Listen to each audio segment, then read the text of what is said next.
Hey everyone. Hope you're all doing well. We're all about bringing high-quality web novel audiobooks to life, and most of our content is completely free to enjoy. Just a quick note, web novels and web novel audiobooks aren't the same thing. Simply reading a novel out loud doesn't always make for a great listening experience. That's why I go through multiple rounds of rewriting and careful editing for every chapter to make sure the narration flows naturally and immerses you in the story, just like reading it yourself. These audiobooks are not just direct copies of the original novels. I've adapted them for a smoother, more engaging experience. And to be fully transparent, these adaptations are made for commercial purposes, so some chapters are paid content. But don't worry, this process is fully copyright compliant. I do all of this because I truly love web novels and audiobooks. I'm a huge fan, and this story is one of my personal favorites. YouTube update: recently, YouTube flagged some of our content for including mature themes, realistic violence, and darker story elements. As a result, we've decided to stop uploading anything that violates YouTube's guidelines. If you'd like access to the full, uncut versions including the more intense or mature content, you can find them on our Patreon page, where we upload everything first. Available now on Patreon: I Am a Legendary Boss audiobook, Versatile Mage starting with the White Tiger Pendant, Naruto the Wind Calamity, the Necromancer is amassing troops like crazy in the apocalypse, the mighty dragons are dead, Naruto, leader of Hidden Grass Village, Naruto Uchiha's Unserious Saga, your lord has a screw loose, Apocalypse I can see the health point bar, killing monsters drops loot, Starsea Fleet Age of the Lord, my monster fuses everything, Naruto, I traveled with a max level account, Fate in Bleach Unlimited Blade Works, killed for 100 years in Hueco Mundo, Aizen invited me to Soul Society, the world conquest giving birth to become a god, my master only breaks through on the edge of death, Bleach the Invincible Slacker from Rukongai, Naruto's Special Shop, One Piece the strongest female pirate cruise, Reborn as Danzō's grandson, must I offend the entire ninja world, Naruto starting with snatching the Mangekyo Sharingan, Naruto Card King, in Hueco Mundo with Shindu template, Naruto the Hidden Danzō, my journey as 4th Kusagakure, Naruto Troublesome Ninja Haruto, Naruto the Hyuga Mastermind, Bleach the strongest Shinigami, Bleach the 5th Division Captain, Fate Ultimate Antagonist, Fate of DXD, Fate I Heard After Death, you can ascend to the throne of heroes, Fate DXD Archer Reborn, Fate beginning with Type Moon, a Berserk Heart, Fate Grand Order Insert, One Piece take the Uchiha clan to the Grand Line, One Piece don't worry, I'm a doctor, building harem and dungeon with monster girls, DXD, Multiverse the day-to-day life of the Sephiroth hero, I'm the bad guy but heroines are obsessed with me, in Naruto, I have an affair with Mikoto and Kushina, many children bring happiness, a shameless start, Naruto Reborn with a Tenseigan, Naruto sleeping invincible, One Piece, life choice ask me to kiss marine goddess Hina, reborn as the genius son of the richest family, start by eating jacket fruit model, jacket human devil fruit, the days of being the richest man in the ninja world, the Witcher and Madara Uchiha, villain I possess the dragon Yang Dao physique, all saintesses turns into villainesses, all beautiful girls want to stick with me, interdimensional farming in another world, Naruto from Hidden Leaf Village to One Piece, and more. Most of our content there is free, and it's the best place to follow and support our work. The default audio speed is set to 3x, but if that's too fast for you, just let me know, I'm happy to adjust it. Got a favorite web novel you'd love to hear as an audiobook? Drop a suggestion. I'm always open to new ideas. And don't forget to follow us on Facebook and Twitter, X for the latest updates, new releases, and behind-the-scenes content. Thanks so much for your continued support and happy listening. Chapter 1, The Cursed Child. As with the forging of all swords, it began with flames. In a single night, everything that our young hero owned was taken from him. Under the cover of darkness, 8-year-old Beam, hiding behind the only piece of furniture in their tiny dirt hut, a table, was pierced by a spear. He knew not where the spear came from, only that it pierced his side and grazed his liver. Dark blood welled up from the wound, and it was only a few moments later that he lost consciousness. When he awoke, he had nothing. Not even his health. With his stomach covered in dirty bandages, he lay upon the hard, dusty earth of a foreign place. Even before anyone had told him, he knew his predicament. The fact that he was here, in a place that he didn't know, with no familiar faces around him, and with his wound tended to, could only mean one thing. He'd been picked up by medical profiteers. Renegade merchant doctors that went from battlefield to battlefield, searching the corpses for anyone yet alive that they might put in their debt. Of course, a child had no money for which to pay them, leading to a fate that to many was worse than death. Slavery, until he could pay off what he owed.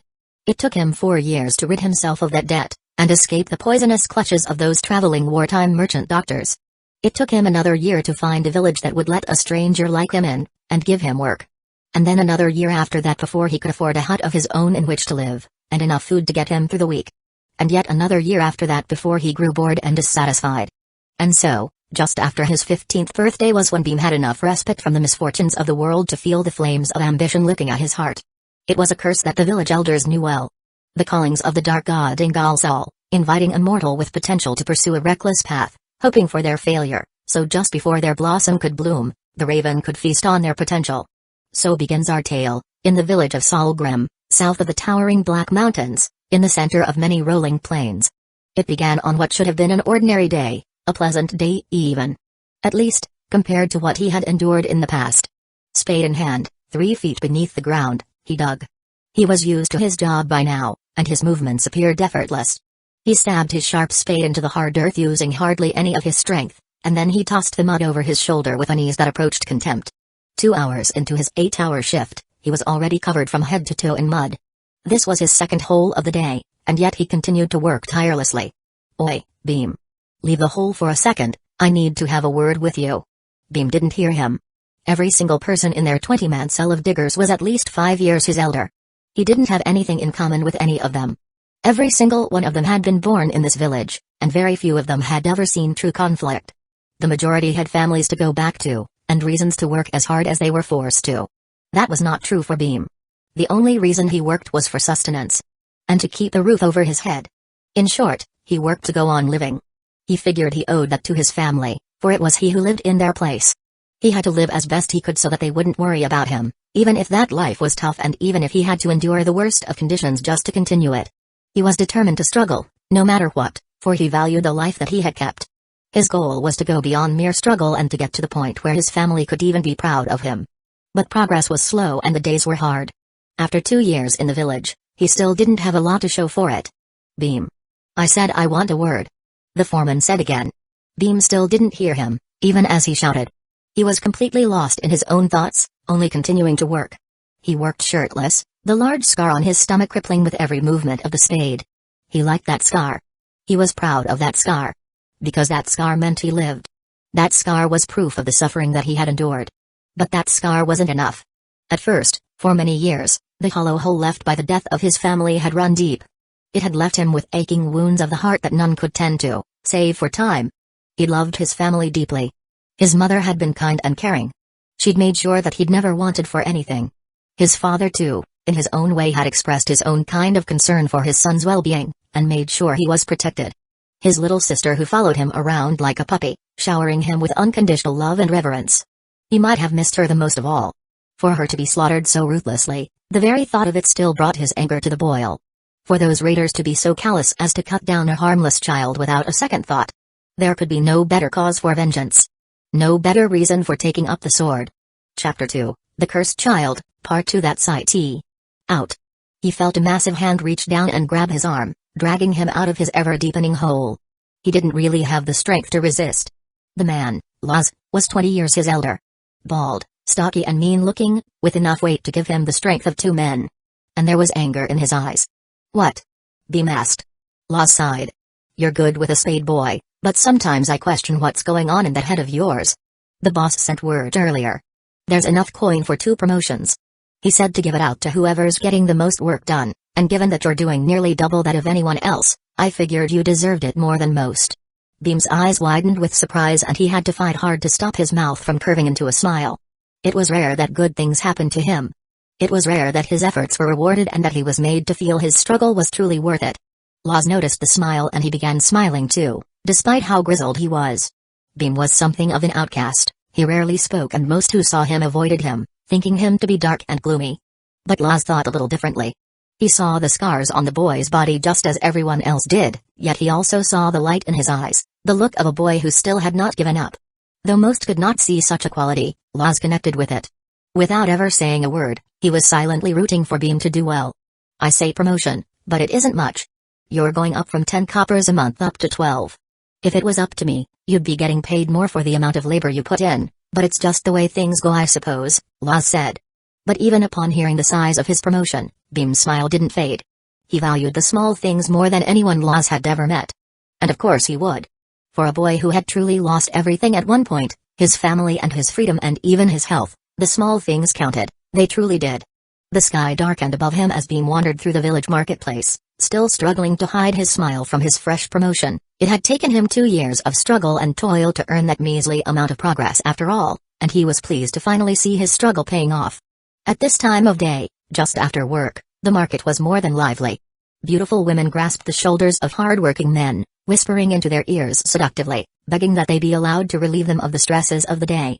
Of course, such beautiful women did not do such things merely for fun. They were prostitutes under the employ of Greaves, the most wealthy merchant in the village. Beam saw soldiers amongst the crowd, but only a few of them. They were all making their way back east, towards the city, before winter hit. Oh, hello there, sweetie," a lady called out to Beam as he wandered along. "Is today the day you're finally going to be a man?" she teased. She did this most days, seeming to take some sort of pleasure in taunting Beam. He winced as she put an arm over his shoulder, pressing her chest up against his back. The scent of perfume filled Beam's nostrils. He used to grow bright red every time this happened, but now he just felt butterflies in his stomach and a sense of panic. "I'm in a hurry," he mumbled. "So am I," she teased. "If you aren't quick, I might grow old before you finally marry me, you know." It was the same lady, every other day. L'Oreal was her name. "Hey, L'Oreal, stop messing about. You know the kid doesn't have the money to pay ya. Greaves is going to tell you off if you don't get back to work soon, you know?" One of the other women shouted out to her, as they did every other day. And as always, L'Oreal merely smiled. "She's trying to rush me. Don't think badly of her, she's only looking out for me.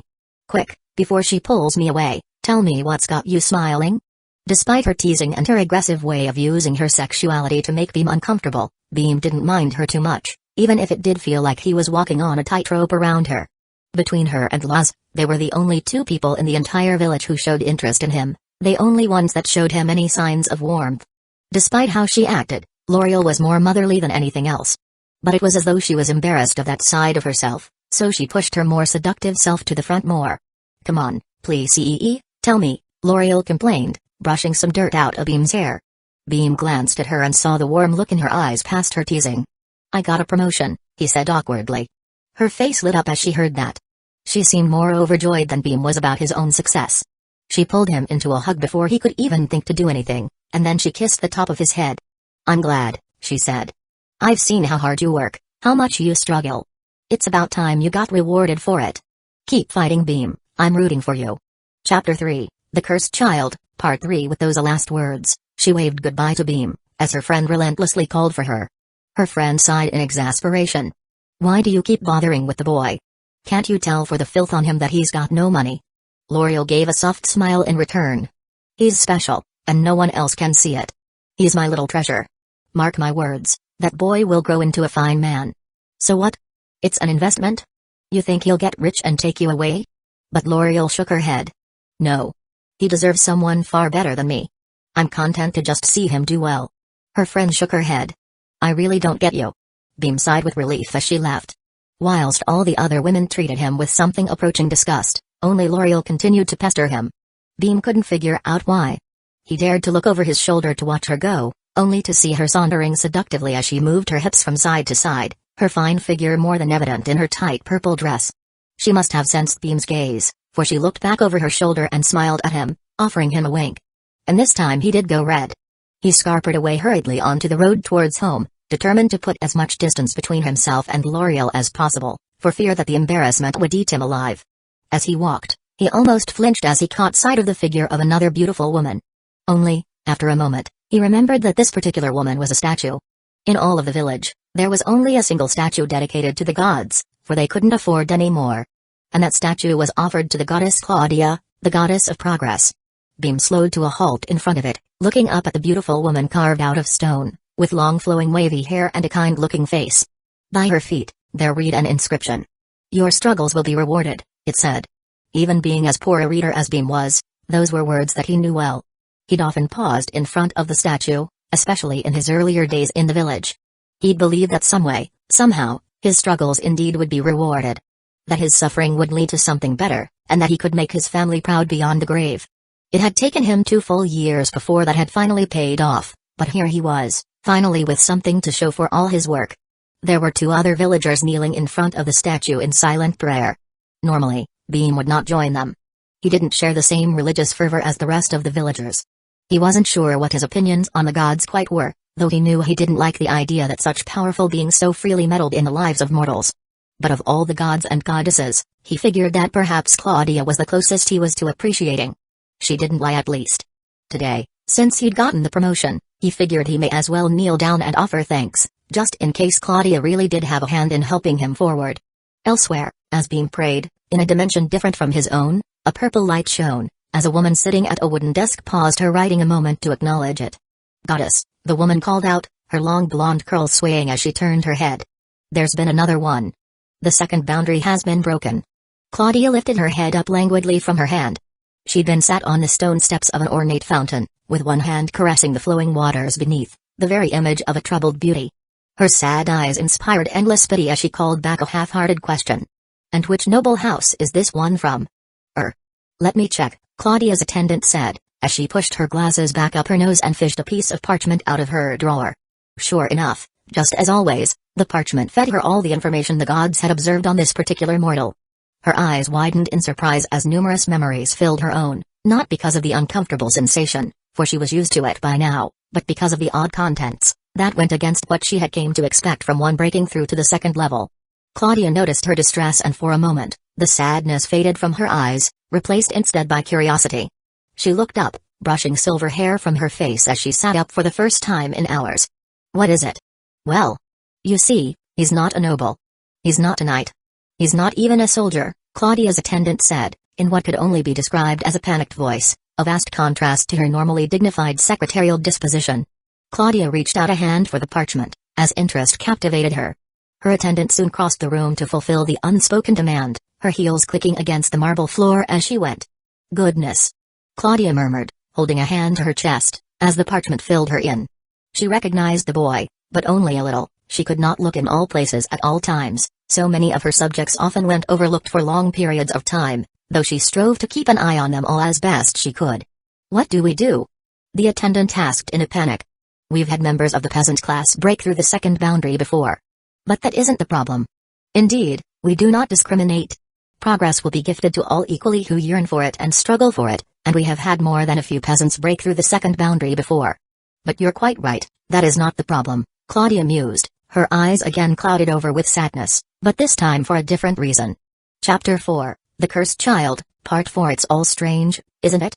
the attendant said in alarm. "Normally, to pass through the second boundary, one accumulates progress and responsibility. The knights know this, that's why their apprentices pass through faster than everyone else, and they know the best ways to make progress too, because they have the liberty to train rather than struggle merely to survive." "That's quite right," Claudia said, tolerating her attendant's repetition of facts that she already knew, for she was in the same space in her head. She had to go over what she knew just to make sense of the situation. Progress is gifted to all equally, with the only conditions being talent and struggle. The second boundary serves as a limiter for those mortals that choose the path of progress. It opens them up to new strengths. It is my acknowledgement of those who have walked the path that I preach, so in turn I give them a blessing. I warm their backs so that they can push forward even more urgently. The 3 conditions necessary to reach the second boundary: suffering, progress and responsibility, the attendant said. Yet never has anyone's suffering surpassed their progress and their responsibility so completely. It's as though your love does not reach him. Claudia pursed her lips sadly and let out a sigh. For such a young boy as well. It is quite unnatural that such a thing should occur. Progress, as decreed by my divine weapon, always follows struggle and suffering. For suffering to fill one's life so completely and for them to still be as determined as this boy is. But that is not where it ends, is it? The attendant said. The only thing that can block a goddess' divine weapon is the weapon of another god or goddess of equal power. Invincible, Claudia murmured, anger filling her violet eyes. His hand in yet another mortal's suffering. Will he ever tire of such base evil? He's been cursed, the attendant said with a nod. It seems it was when his village was attacked and his family was killed. There was a thick enough aura of despair for Invincible to act. All in the area he touched are now dead. As are all who are afflicted with his curse, Claudia said with a sigh. They either fall into the sea of despair and kill themselves, or the despair consumes their soul entirely and they begin to kill others.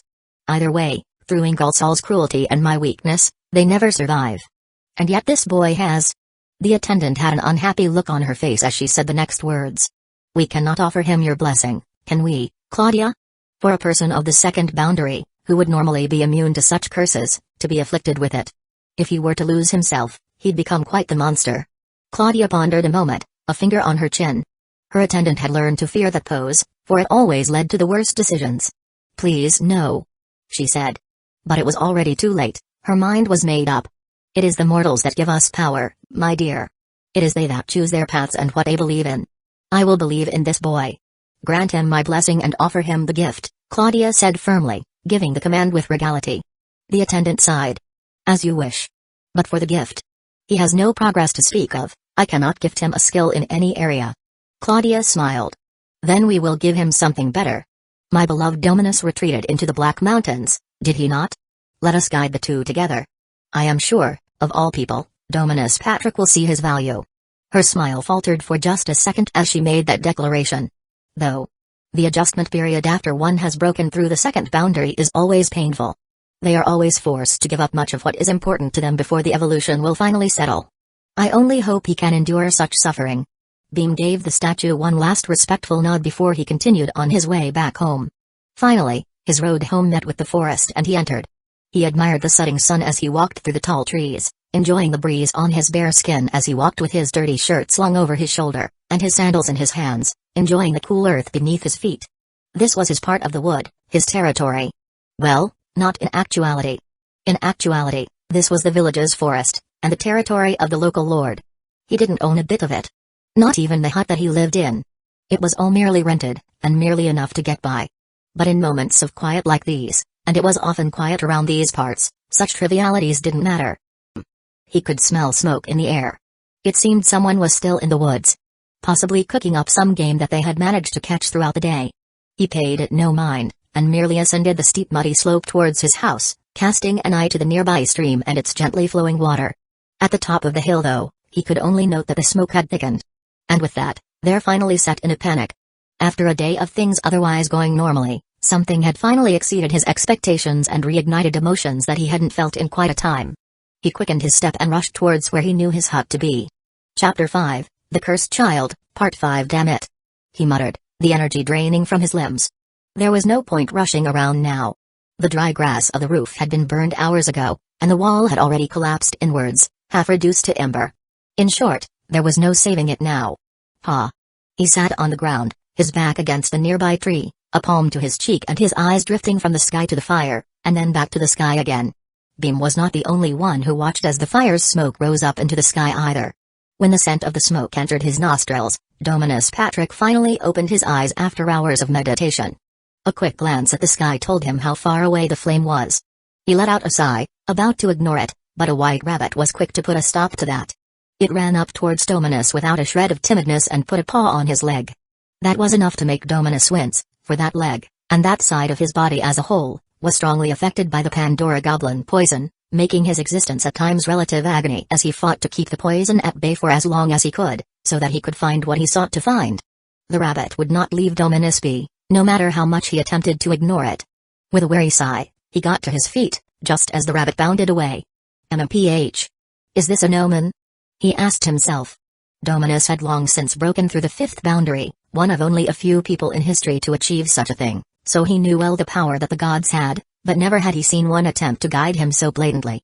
His face was stern as he saw what the rabbit wanted from him. It clearly attempted to lead him towards the source of all the smoke. Even knowing that the gods were likely involved in such nudging, it did not make him wish to proceed any faster. In fact, it only made him feel less enthusiastic. Dominus knew better than anyone just how little time he had left. It had been 2 years since the king had ordered they do battle with the Pandora goblin. 2 years since the greatest hero the land had ever seen perished so needlessly. 2 years since Dominus lost his friend, that very same hero, one of only a handful of people in the entire world that recognized his swordsmanship. Dominus had done Arthur proud with that recognition. When had heard of his friend falling, dying a needless death at the orders of the king, Dominus had rushed forward to the battlefield himself to confront the beast. He had managed a mighty strike on its hide, wounding it, yet the creature's claws had landed on his side in return, sending him flying a great distance away and filling him with its poison. With that strike of Dominus, he became the first person in the creature's 2,000-year history to wound it. A feat that even Arthur did not manage, his great friend and the land's greatest hero. In obscurity was Dominus' sword forged, and in obscurity did it die as well. There was no one to see his magnificent feat, or praise it. Not even Dominus himself. He could not be satisfied with merely wounding it, he had to kill it, to avenge that friend of his. And so he meditated, prolonging his life, looking for a way to get stronger, so that he might slay the creature before death finally took its grip. And here the gods were, interfering in such a process. They led him to an open clearing in the forest, where there had once stood a house, which was now half burned from angry flames. He saw a boy there too. The boy had just arrived. The boy took a glance at his burning home, heaved a massive sigh, and then sat on the ground with his back against the tree.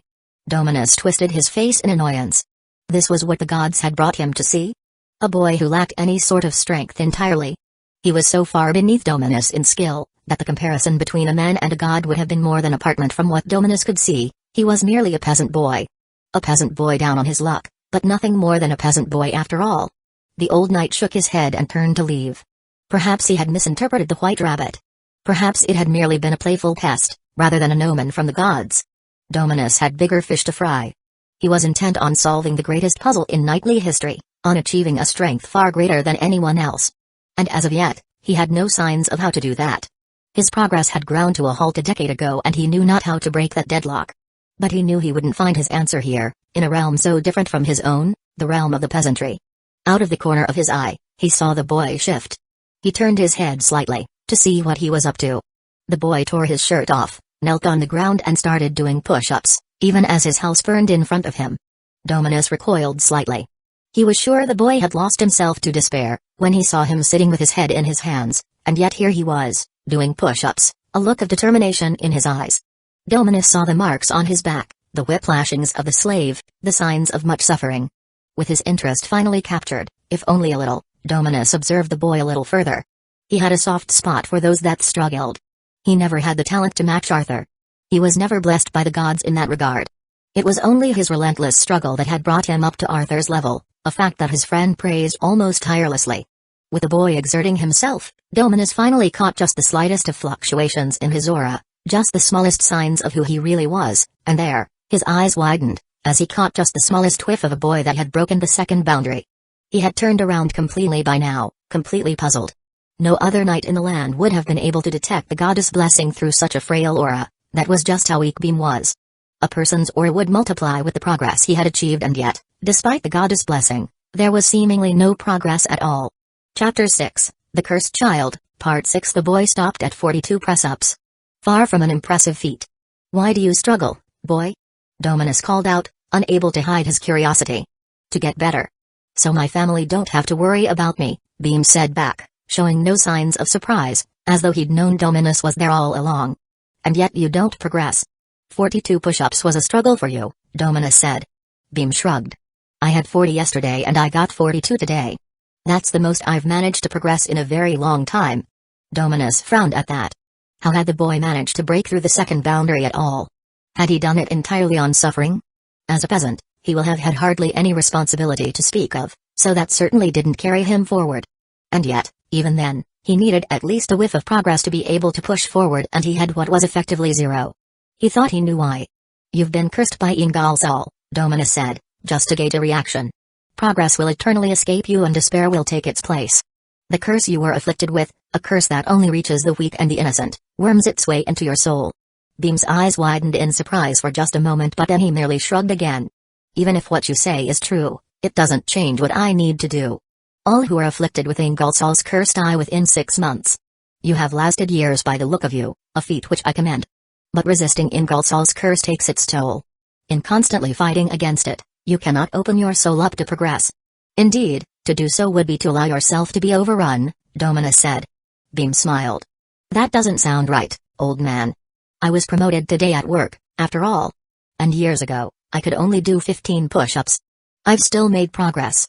It was Dominus' turn to be surprised. He put a finger on his chin and murmured. Indeed, what the boy had said must have been true, even if it was minimal progress. To reach through to the second boundary, you had to have at least some. And yet how?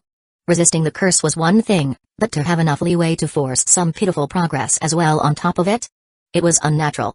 And now that very same boy, cursed by Ingalsal's despair, now had Claudia's blessing and had broken through the second boundary. He was like a bomb now, a bomb covered in a fresh layer of oil. When he finally did break, it would hurt a great many people. Dominus drew his sword grimly. Whilst I feel sorry for your plight, I cannot allow you to go on living. This means nothing to you, I imagine, since the peasantry are unaware of it, but today, it would seem, you broke through to the second boundary. It will grow only harder to resist the curse from here, and when you do finally give in to it, the monster that you become would be a threat to an entire village. It's my duty as a knight to see that such a future does not come to pass.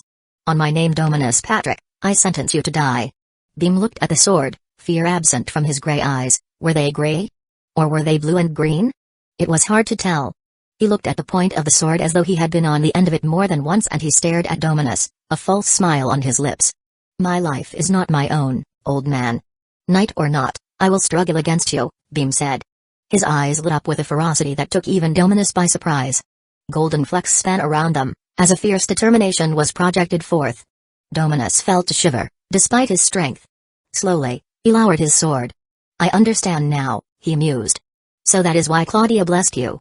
Seeing Beam staring back at him in confusion, Dominus sighed and explained. Before, without Claudia's blessing, it was your soul resisting against Ingalsol's curse. And now, with her blessing, your soul becomes the joint in the seesaw between light and dark. A precarious situation, an intensely dangerous one. There is a path forward for you, but it is dependent on the tightest balance, Dominus said. Then I will take it and live regardless, Beam said firmly. Dominus looked at him with icy eyes. You have spirit, boy, far beyond your strength. For a peasant to speak to a noble as such, already, your neck would be bared on the block. And yet you stand against me, of all people, as though you stand a chance. It doesn't matter whether I stand a chance or not. I swore an oath to struggle for my life regardless, Beam said. Then struggle, Dominus intoned. His sword flashed out of its scabbard for half a second, and a short distance away, a boulder crumbled. That is the power of the third boundary. I exist within the fifth. I am he who wounded the Pandora Goblin. I am the Scorn Knight, Dominus Patrick. Now you know of me, you will know your place. Beam looked from Dominus back to the shattered boulder and then back to Dominus again. Never before had he seen such a feat of overwhelming strength. Never before had he even met a knight. Beam merely nodded, realizing that his life was entirely in Dominus' hands from the start. Chapter 7, The Price of Power, Part 1. I present to you a choice now. 1. I execute you right here before you become a burden to the world around you. Or 2. You yield to me for the next few days, whilst I test your worth and determine how great the risk is in keeping you alive, Dominus said. Then I will come with you, Beam said immediately. Dominus raised an eyebrow. Did you not just receive a promotion at your job? I did. But it isn't worth very much if I'm dead. Chapter 2, The Price of Power. This is really cold. Beam noted with a frown. It was still dark outside. Still during the hour of the tiger. The sun wouldn't rise for another couple of hours yet, so there was nothing to heat the rushing cold water of the small mountainside river. Cold? Ha. This is pleasant, that's what it is. You know nothing about cold, boy. Wait till you get a few miles further north and get to the heart of winter, that's when you'll know about cold. Doing this in the early autumn when the warmth of summer is still kicking around? That's a treat, that's what that is, Dominus said back, as he waded deeper into the river, wearing nothing but his loincloth, aiming for the waterfall a little further upstream. Why? Why are we even doing this anyway? Beam asked, fighting to get his words out after the cold took his breath away. It had been 2 days since his meeting with Dominus. 2 days since he had seen what to him was the equivalent of magic. And ever since then, the old man had done nothing but drag him along and command him to do the strangest of tasks. Beam understood that he wanted to test him, for fear that Ingalsol's curse would overtake him if he ever grew weak, but the tasks seemed more orientated towards testing his skill than anything else. Like I said, I want to see what you're worth, Dominus said, seating himself on the chiseled rock just behind the waterfall, so that its rushing waters slapped onto his differently colored shoulders and tousled his short hair, threatening to fold him in half. Seeing that, Beam was almost tempted to be grateful that it was at least a smaller waterfall they were doing this under. Had it been any bigger, then they really would have been folded in half, and Beam wasn't confident that Dominus wouldn't have commanded him to get under it anyway. That's what you keep saying, Beam murmured despondently. He had to swim now, as the water grew increasingly deep the closer they got to the waterfall's plunge pool. Now that he was fully immersed in the chilly morning water, it wasn't quite as bad, but it was still incredibly cold, and he was waiting for any excuse to go rushing out. In the past 2 days, alongside those words, stating that he wanted to see what he was worth, Dominus had given Beam all manner of different tests. Or at least Beam had assumed they were tests. Dominus tended not to explain things fully. First, he had made him lift the heaviest rock he could find. Or at least, attempt to lift it. Beam never managed to get it off the ground, yet Dominus hefted it to his shoulder easily. Then, he had taught him the rules of a board game. Rules that Beam still didn't understand, for there were far too many of them. It was a game popular amongst soldiers and especially commanding officers. It aimed to simulate warfare, by giving each side 20 pieces of their choice in which to overpower their opponent's army and claim victory by slaying their general or routing the enemy force. In that too, Beam had been thoroughly crushed before he had been able to understand what was going on. And then swordplay. The test for that had been short, and it cut the deepest for Beam. Even though it was 2 days prior, the scene kept flashing through his mind, and every time it did, he felt a wave of bitterness. The swords test had only lasted a matter of seconds. He'd faced off against Dominus with a similarly sized stick in the place of a sword, and Dominus had commanded him to give his best shot at landing a single strike on him. But all Beam had managed was a single swing. He'd thrown it as best he could, or at least he thought so, but Dominus had stopped the strike and thrown him to the ground with such contempt that he was starting to have doubts himself. After that, he wasn't given another chance to prove his worth with the sword. "Well, you have absolutely no talent with the blade. It would hurt my eyes to see you swing it any further," Dominus had said, shaking his head with a sigh. Beam could only grit his teeth and clench the dirt in his hands as his back still throbbed from where Dominus had thrown him. "These are sticks though," had been his weak attempt at saving his pride. Those were the words Dominus said, yet in his mind, he saw things differently. As he turned away from the down Beam, he felt a tingle run through his fingers. It was no lie that Beam was unskilled. He had no real skill in anything to speak of, as a result of the curse of Ingalsal. Yet seeing him swing a blade was a chilling experience for Dominus. There, frozen within subtle movements, the old knight could see the barest glimmerings of proper talent, a talent that reminded him of Arthur. Dominus had to shake his head to himself as he walked away. To have such talent and yet to be cursed never to be able to use it, there was cruelty in that, such relentless cruelty. Of course, he would not say such words to the boy. He wanted to test his mind as much as his skills, to see how he could hold up against anger, to see how the darkness within him would stir when given enough room to move. Chapter 8, The Price of Power, Part 2. And so Dominus continued to tease him. He grew ever more casual as he found different ways to call the peasant boy trash. Halfway through, he even began to enjoy it. Beam endured these tests as best he could, but with a sheer amount of them, even he was beginning to grow impatient. Swordplay, strength, endurance, strategy. He'd tested those rather thoroughly, from what Beam understood, and he'd thrown in more tests besides. Tests that he wasn't quite sure what they tested, like this cold water swim in the dark of morning. "What are we doing this for?" Beam said again as he climbed underneath the waterfall beside Dominus, having to make a considerable effort to keep his voice level despite the roaring water and the cold force battering him. "A test of worth," Dominus said again, his eyes closed as he sat cross-legged in meditation. Beam sighed and went quiet, knowing that he'd likely not be getting another response now. He was growing used to the old man's habits. For now, he merely closed his eyes and crossed his legs like he'd seen Dominus do, and he drifted into the idle thoughts of his mind, trying to ignore the cold. That didn't last particularly long either. After 5 minutes of sitting like that, his body could bear it no longer, and an overwhelming urge to get out hit him, one that he could no longer control. He jumped back into the water and flailed ungracefully towards the shore, where he pulled himself out shivering and went in search of his clothes. "Damn it! It's so cold!" he shouted. "MMPH," from his groan, Dominus sounded annoyed, as he blinked open his eyes owlishly, and used his one good arm to somehow gracefully get back in the water and similarly swim the shore. He cast Beam a sharp glance before he went in search of his clothes, making the boy flinch. Now that he knew just what Dominus was capable of, Beam was feeling understandably cautious around him. To have invited his ire was something he would have rather avoided. Almost timidly, he made sure he was well out of Dominus' way. And then Dominus spoke, as he slipped into a dry pair of his wide trousers and slid on his sandals. "As expected, your ability to endure discomfort for long periods of time stands out above everything else." Beam's eyes shot open in surprise. He was sure he'd get another comment telling him how trash he was. Another dig into his already faltering pride. And instead, he'd gotten something that sounded suspiciously close to being a compliment. "Don't get me wrong, you're still trash though," Dominus added, and Beam's shoulders slumped. "So far, there's been absolutely nothing you're good at. Your strength is average, maybe slightly above average for your age. Your endurance is the same. Your speed too. They're all slightly above what the average is for your age, but in the wider scope of the world, they're trash. All of it. Not to mention your martial skill. It's non-existent. I'm faster than all the other kids though, and stronger too," Beam murmured. But why are you testing me like this? How does this test the curse that you were talking about? Dominus shrugged. I'm merely weighing up how much worth there is in keeping you alive, and so far there isn't much. Beam shuddered, as he was once again reminded just how close to death he was. In a single blink, whenever he decided to, Dominus could cut him down. Come on then, let's head back and get on with the rest of the day. There are many more tests to be had, Dominus said. The sun was coming up over the horizon. The start of another long day. Beam enjoyed the quiet walk back, a chance to finally rest his mind from the relentless tests. But before he could relax too much, they arrived back at Dominus' hut. A small shelter, with dry thatch for a roof, mud walls, and a stone circle fire pit out front. There was barely enough room for one bed, so Beam had been made to sleep outside the past 2 nights that he'd stayed there.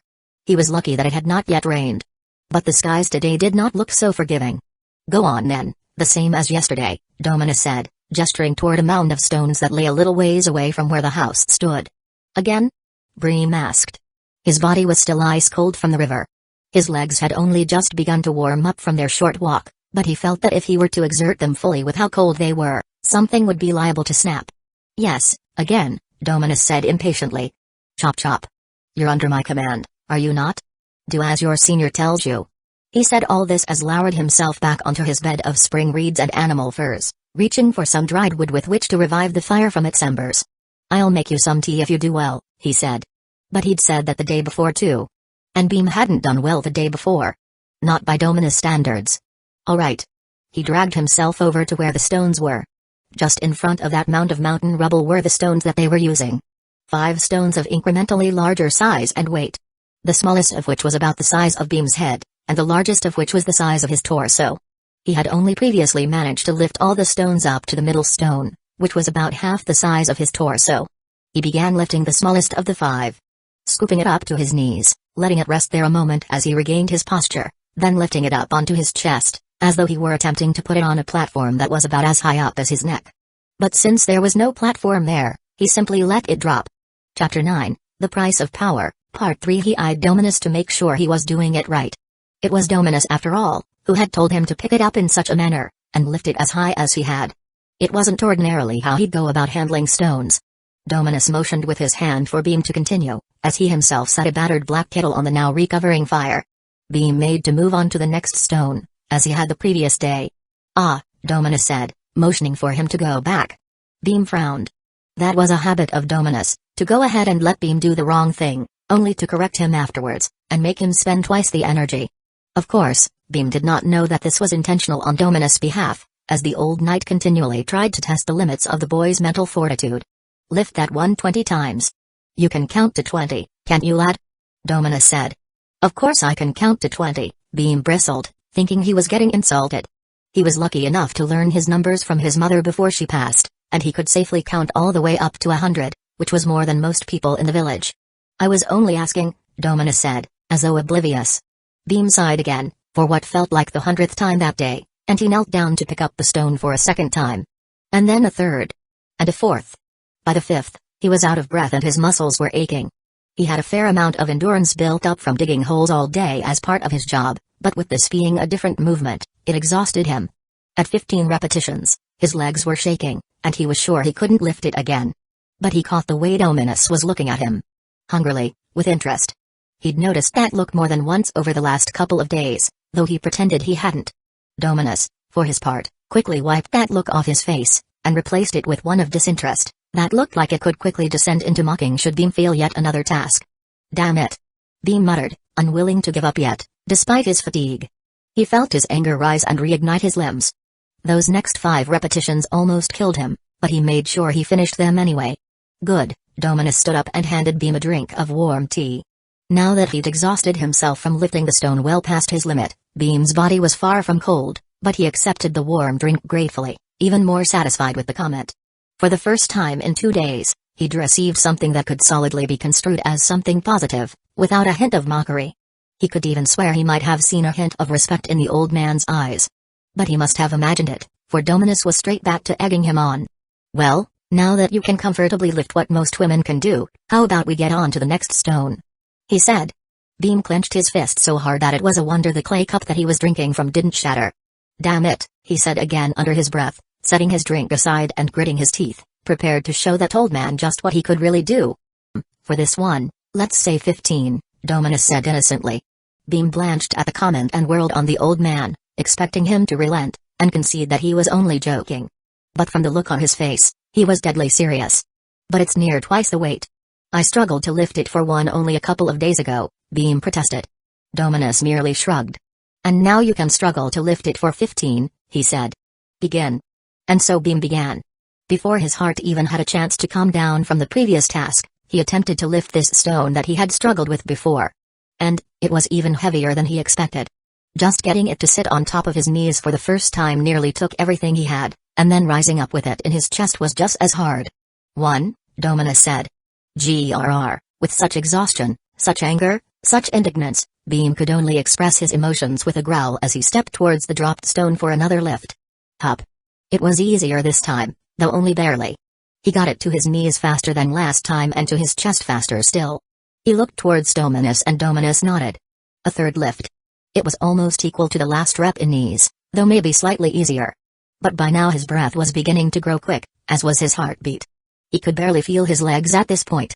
Rather than his strength, it was his endurance that was beginning to hold him back. Lift, Dominus demanded when he took too long resting. And so he stepped forth again. A fourth lift, then a fifth, but the fifth rep was barely there.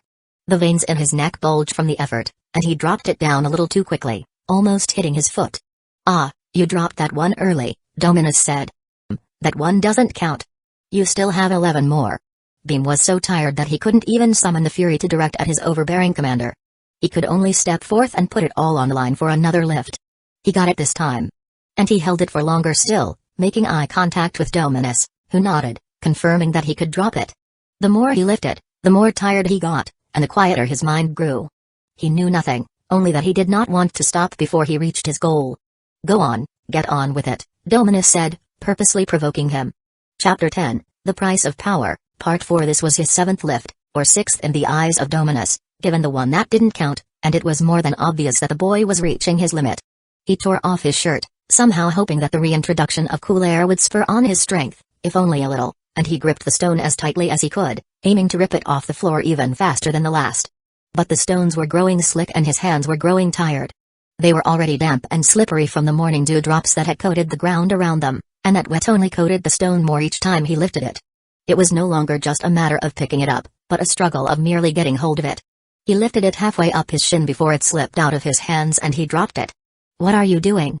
Dominus said, raising his voice. Lift it, I said. Lift. Are you dull? Do you have no worth to you at all? Lift the damn stone, boy. Beam was so tired he could barely see straight. His normal thinking voice was entirely silent. He didn't have the energy for it. His breaths came in rapid gasps and his legs were shaking. But he didn't want to quit. He didn't know why he didn't want to quit. The task was meaningless. There was no merit in accomplishing it. There would be no prize, nothing at all. But still, he didn't want to lose. He didn't want to fail. He hated that more than anything else. Lift it. Dominus roared. And finally, Beam's anger kicked in, roaring out of the depths of his tired soul, reigniting his muscles with just barely the amount of energy they needed, allowing him to tear the stone from the ground with a new speed, and allowing him to lock it out at his chest almost confidently. Dominus nodded in approval. Again, he said without a shred of mercy. And again Beam tried. And again Beam struggled. Again, he had to draw upon everything his soul had. Everything that his body lacked. He had to beg it for another go, another spin of the needle. He managed it, but only barely. That was 7. He was swaying from side to side as he stood, attempting to catch his breath. He rubbed his nose, half expecting blood to start pouring down from it. Never in his life had he pushed his body so hard. TSCH, so that's all you're worth then, Dominus said, turning away, heading back towards his hut, snatching Beam's cup with him. I thought there was more to you than that. But his words didn't reach Beam. He was in his own world at this point. Oxygen-starved, and reckless. He eyed that stone as though it was his worst enemy. He couldn't let it sit there, unlifted. He didn't know why, not anymore, he'd ceased to think, but he was damn well sure that he would lift it. Gah! He cried out as he lifted the stone again, his whole body trembling an alarming amount as he desperately tried to get it once more to his knees. Dominus felt the ripple of something menacing burn through the air. The ripple of that which all knights knew to slay. His hand found its way to the hilt of his sword on instinct. Dominus paused and looked back over his shoulder, just in time to see Beam make it to the first checkpoint, allowing the stone to rest a moment in his lap. And from there he took a deep breath, one that seemed to contain his very life force, and he lifted it once more, all the way to the finish line. As he let the stone go, having completed the lift, it was a wonder to Dominus that he was still standing. He saw him swaying from side to side, his eyes open, yet seeing nothing. And then the short boy of a mere 15 years scooped down to pick up the stone once more. A hand gripped Beam by the shoulder. He turned around in shock, having apparently not heard Dominus approach. "That'll do, lad," he said. Dominus observed him carefully. Despite the chill that had run through the air, the boy had not lost to the curse. The only sign that something had happened was those sparkling golden flecks spinning around in his eyes. "But I haven't finished yet," Beam said, with a clear hint of anxiousness. "You sure hate losing, don't you, lad?" Dominus said suddenly, squinting at him. Beam nodded slowly, recalling the events of the last few days. "I guess I do. That's a trait I like, you know. You've got a couple of traits that I'm a fan of. That righteous anger you get when you're close to failing something, and how depressed you get after failing it. Those are good qualities. Especially if you're ambitious, which you seem to be." Beam listened to Dominus as he spoke, a frown on his face. "Why are you doing this?" he asked. "I get the feeling that you're being nice to me, even though you're making me do all these dumb things. I lost the bet, didn't I? You've got no reason to be showing me goodwill." There was a slight pang in the old knight's heart as he saw the jaded distrust on the face of one so young. It was clear the boy had had his fair share of suffering, and far too early at that. It was a painful sight to see. "Don't think too deeply about it," Dominus said, hiding his true feelings. "I'm just testing to see whether you're worth keeping alive or not. You're trash, at the moment, after all." "At the moment?" Beam repeated. He'd grown so used to being called trash over the last 2 days that the addition of the words caught his attention. But Dominus was already up and walking away, pretending he didn't hear that last comment. Beam forced himself after him, still struggling to catch his breath, his whole body aching and his head dizzy. "By the way, I've gotten stronger, haven't I? 2 days ago I wouldn't have even been able to do 3 lifts of that stone, and today I got 8. "That's just the nature of a beginner's progress," Dominus said, as they left his house behind. Chapter 11, The Price of Power, Part 5. But whilst Dominus' words held truth, they were a truth that didn't apply to Beam. For the curse that he bore, such progress was meant to be beyond him, and yet here he was, mere days after receiving the blessing of Claudia, rocketing forwards so quickly. For anyone else, it would be understandable, it would even be expected, especially after receiving the blessing. But for Beam, it was an unbelievable feat. Dominus could hardly understand it. Every time he thought he'd put a finger on the pulse of Beam's situation, the boy would do something and it would completely shatter any conclusions that Beam had come to. Why could he suddenly progress so quickly despite the curse that he bore? Could Claudia's blessing really have made that much of a difference? Even if it had, it was not meant to be so easy to navigate. This stage that Beam was in, this process of evolution, it was the most painful period in many a knight's life, a time when they lost many things. Yet Beam hardly seemed fazed by it. It was as though his psyche was a calm river, merely reacting the bare minimum to the world around him, simply flowing and remaining balanced all the while. "Beginner's progress?" Beam repeated with a smile. It feels super good to progress that easily." Dominus glanced at him. That was exactly how normal people progressed, at least at the start. For him to value it so highly warmed his heart, if only a little. He knew not what to say in reply, so he merely grunted and directed him towards his next test. "You will run again today," he said. Beam nodded and followed along after him. The further down the mountain trail they went, the steeper the paths grew and the more disorderly. The path would go up for the span of a few minutes, only to go immediately down again for the same length of time. The vegetation was thick too, still filled with all the vitality offered by the summer sun, only just barely beginning to show signs of withering. Their long limbs stretched out over the path, and the thornier ones snagged at their clothes, but Dominus merely marched through like a juggernaut, oblivious to the impedance. After far more walking than Beam felt up to, though it was only 15 minutes or so at that point, they caught sight of the river once more, at the bottom of a deep ravine. Opposite them was the smooth stone of vertical cliffs, with a pine forest struggling to cling to the top of it. Dominus glanced around, checking for something, before nodding to himself. "You'll run here today," he said. "Where?" Beam asked, looking around. The route up ahead looked almost impassable. The route behind them was only in slightly better condition, after Dominus had battered through it and Beam had stamped it down afterwards, but even then the footing looked perilous, and it was beyond hilly. It would be a miserable time attempting to run it all the way back. And then he was tired on top of that. His limbs were incredibly achy from the rock lifts, even though they had finished early. He had gone well beyond his limit that day, and beyond what his body was used to, and he could already feel the recoil building up. His hamstring kept threatening to cramp and his back and stomach felt so tight that it was difficult to breathe. His hands too were red raw from attempting to grip the stone. If he hadn't built up all the calluses on his palms after so long working with a spade, then things would have been much worse. There, Dominus pointed to the forest on the other side of the river, and Beam's eyes widened. There? But there's that river in the way. Not only that, how am I meant to climb that cliff? It's vertical. I'll die. Beam protested. And if you fail to meet my expectations, you will die all the same, Dominus reminded him. But if I try to meet them, then will I progress again, like I did on the stones? Beam asked, excited by the prospect. Never in his life had he been able to progress so quickly in anything. But Dominus just shook his head in reply. No, not exactly. At least not straight away. Well, far be it from me to steal that hope from you. You'll find out for yourself. Enough talking. Get running. Do it 3 times. Beam smiled at that, thinking that Dominus was merely tricking him again. In his mind, each time he thought back to the stones, and the progress he'd reaped on them in only a matter of days, his heart beat in a new wave of excitement. What if I could do that in everything? He thought to himself. What if I could improve my speed just as fast? What if I could get better at fighting, too? Then in a month. No, even in a week, I'd be stronger than most men in the village. I'd be faster too. Better in a fight. When I'm there. Damn. When I'm there things will be so much better. I'll finally get the opportunities I'm searching for. I'll finally get to shoot for the top. Beam clenched his fist as he thought that to himself, the possibilities of progress and the hope that came with them drenching his youthful mind in wild dreams. He looked up at Dominus with fire in his eyes, feeling gratitude, even before he'd truly felt the results of the progress he'd envisioned. Dominus caught that look and shook his head once more. He'll find out for himself what I mean, he thought to himself, before raising his voice in a shout. Run! He commanded, as loud as he would a soldier on the battlefield. Chapter 12, The Price of Power, Part 6. And then Beam wandered off the mountain path, staring down into the ravine as he went, eyeing up the river that would soon be his obstacle. But before that, he noticed an even more pressing problem. Just a few steps away from his path, and he saw the way down was nearly as vertical here as it appeared on the opposite side of the river. Looking at the height difference between where he stood now, and where the river was, he reckoned it was about the height of a 3-story house, which wouldn't be too bad, had the slope been more forgiving. He took a cautious step onto it with a single foot, testing to see how quickly he was likely to fall down. He felt his impatience growing in him, knowing that Dominus would likely shout at him again if he didn't hurry up.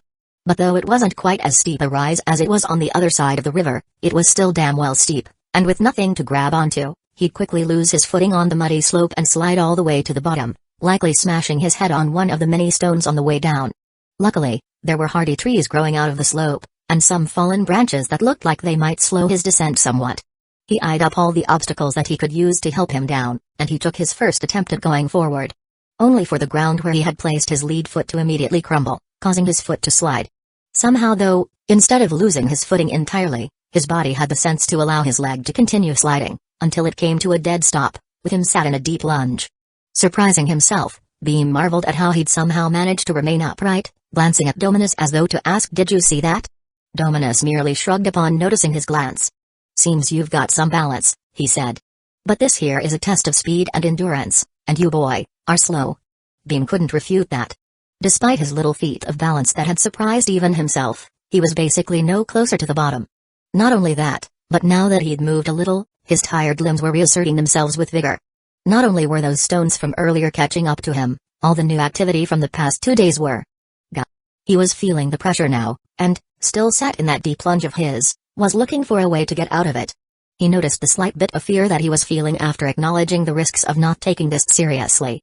Injury was all but certain if a mistake was made. A broken leg or a cracked skull, or if he was really unlucky, death. Despite that, he still wanted speed. He noticed a tree a short distance away. There was no chance of him reaching it by mere stretching of limbs alone. In fact, it would require a good few steps before he could even try. But being further down the slope than he was, he had no doubt that he would be going at some speed before he met it. Still, he had to try. He had to take risks to make up for his lack of speed. Now, instead of fighting the pull of gravity that swept relentlessly down the steep slope, he gave into it, allowing it to pull him a little bit down, granting him increasing speed with each passing heartbeat. And then, just when he thought he wouldn't be able to stop, he met the tree just ahead and just barely managed to bring himself back to safety. Well, That wasn't too bad, he muttered to himself. You're making use of the terrain, good. You're getting a feel for the gravity too, good. But in speed, you are still lacking. You should have been good at those two things long before now. Come, show me your speed. Dominus shouted down. He didn't even have to shout really, for Beam still hadn't made it that far. At the comment about speed, he couldn't help but frown, for he had dared to boast of his speed a little to Dominus the day prior. When he was younger, and still able to play without worry, a little time before his parents had died, not only was he a little stronger than the other children, by some small amount, but he was faster too. It was a combination that carried his childhood happiness. Being small in stature as he was immensely proud of being able to outstrength kids much bigger than he was, whilst still being faster than even the smallest. But as he had grown older, and endured slavery, he soon learned those small advantages were nothing in the real adult world. Not in their rawest form anyway. And just as he had begun to see his strength improve, albeit slightly, he dared to dream of a return to his childhood position, his position as a little further ahead than everyone else. Perhaps that was another reason that Beam hated losing, because he was so used to being at the top in those childhood years. Of course, top is a relative term in this case, for it only meant being at the very center of the peasant village children in terms of physical achievement and smarts, and he yearned for his place back there. Anything less felt like nothing. There Beam caught himself smiling. He realized, as he felt his body working and solving a puzzle for the first time since his childhood play, that he was actually enjoying himself. The fear was lessening now, and he spied the next tree. It was even further away from him than the last one had been, but he leapt for it without hesitation this time, growing bold enough to pick out his next landing point too as he ran towards it. He barely glanced at the tree as he used it to slow his increasingly fast downward run, before he moved straight onto the next one. And then onto the next one after that. And the next one after that. Soon, the closer he came to the river, the quicker he was running out of trees, and instead, it was rotting logs that he grabbed. Logs that weren't attached to anything, but logs that offered just enough respite from the force of gravity to allow him to slow himself and alter his course. Dominus watched him sprint down towards the river, growing faster the more time went on, and he nodded once. Ah, but there is a limit. Chapter 13, The Price of Power, Part 7. Beam soon found those words to be true, though he had not heard them. His breathing was catching up to him, and by the time he finally made it to the banks of the river, he was thoroughly out of breath. And that should have been the easiest part too. He realized in horror, being downhill as it was. Now he had the rushing waters of the mountain river to cross, before transitioning to the other side, and its increasingly more rocky terrain, that looked more like a rock climbing course than a running one. But he was at the river now, and now that his eyes and his mind had started looking for ways forward, they found it hard to stop. The river was far too wide to cross in a leap. And its waters were too fast for him to attempt to swim through, or even wade through. Yet, nature had smiled on him, for there were 3 boulders, roughly zigzagging in a way that allowed one to at least think of crossing. From the bank to the first boulder, an old rotting log offered a bridge. Beam grabbed onto it without thinking too hard, and swung with his legs kicking to get across to the first boulder, just in time, it seemed, for the rotting log split in half, and he saw it crash into the waters behind him. Instead of fear though, seeing that he had just escaped the same fate, he felt a huge burst of adrenaline. This is so much fun, he said aloud. Luckily, the next 2 boulders were within reach without the need for any bridges. The second was taller, with a flat side, so that it rose up higher than Beam was. Looking at the water beneath him, Beam realized that he would be betting it all on the top of the rock not being slippery. If not, he was going to get very cold and very wet and the least. Damn it, he said, the irritation at being so slow taking over the fear, and he leapt, arms outstretched, his fingers searching for the top of the rock. His body crashed into the side of the boulder ungracefully as he managed to get a handhold, and it was with considerable effort that he managed to pull himself up. But as he stood on the top of that tall rock, in the middle of that rushing river, the feeling was worth it. Even out of breath, even with his body trembling with exhaustion, there was such an overwhelming exhalation that came with standing on that perch, seeing the water rush its way around him. More importantly though, he could see the other side, and he could see that the last few steps were far easier than the first. Gracefully, he landed on the 3rd boulder, and then, with a long jump, he landed on the opposite shore of the river. Now comes the hard part, he murmured to himself, finally being greeted by the rocky cliff face of the opposite side of the ravine. Yep. No way I'm climbing that, he said. Up close, it was even more intimidating.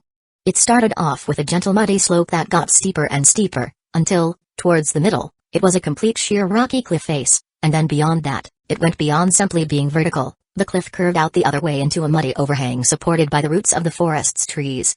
So, rather than going in an exact straight line, since Dominus had said nothing about that, he went along the bank of the river looking for a better spot. And immediately, he was rewarded for doing so. He grinned to himself. He would have felt incredibly stupid if he'd struggled all the way up the cliff for no reason at all. For, as soon as he turned the corner of the river's meander, behind a wall of trees and shrubbery, there was a path up not too dissimilar from the way he had come down on the other side.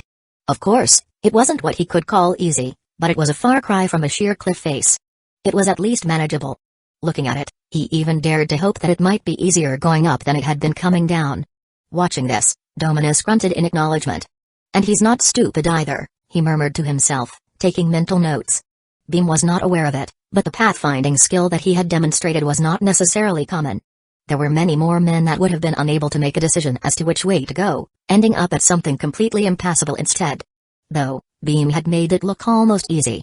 Dominus had been barking at him about speed, more in an attempt to make him deal with pressure than anything else, but the hardest part of this little course was certainly the pathfinding necessary. It was a skill hard to teach.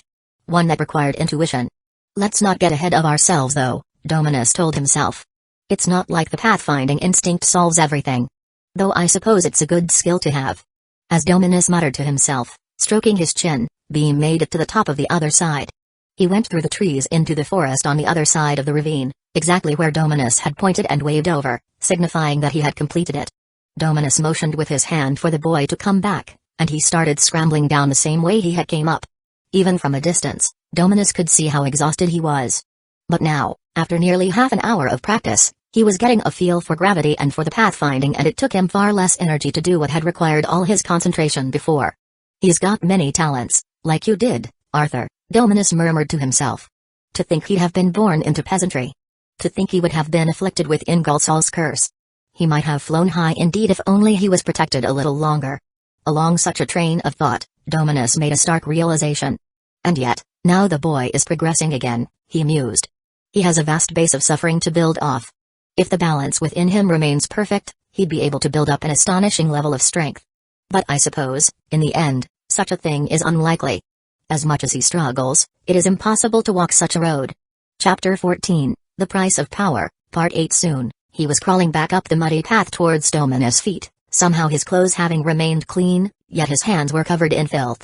He collapsed on a knee beside Dominus, a look on his face that indicated he was displeased in some way. What? Dominus asked, after waiting in silence for a few moments, the only sound being Beam's heaving breaths. I've gotten slower, Beam said, realizing for himself that it was true. He knew his body rather well. And he was getting to know it even better over these past couple of days. This wasn't the first time he had been told to run by Dominus. He'd done it a couple of times over the past couple of days in various ways. Sometimes for speed and sometimes for endurance. But all the time it had been on relatively flat surfaces, places fit for running. Nothing like the course that had been set for him today. But still, Beam could tell, he was slower than he had been the past 2 days. Not only had his dreams of getting faster not been fulfilled, but he'd actually gotten slower instead. How is that even possible? He asked, with big round eyes, looking almost ready to cry. How can I get slower after training so much? Dominus heaved another sigh, and flicked the boy on the forehead, somehow feeling almost as tired as the boy looked. Fool, he said. It's been 2 days. That isn't so much training. Have you not endured a lifetime of pitiful progress? Why complain now? I thought things would be different. 'Cause they were on the stones. Gah.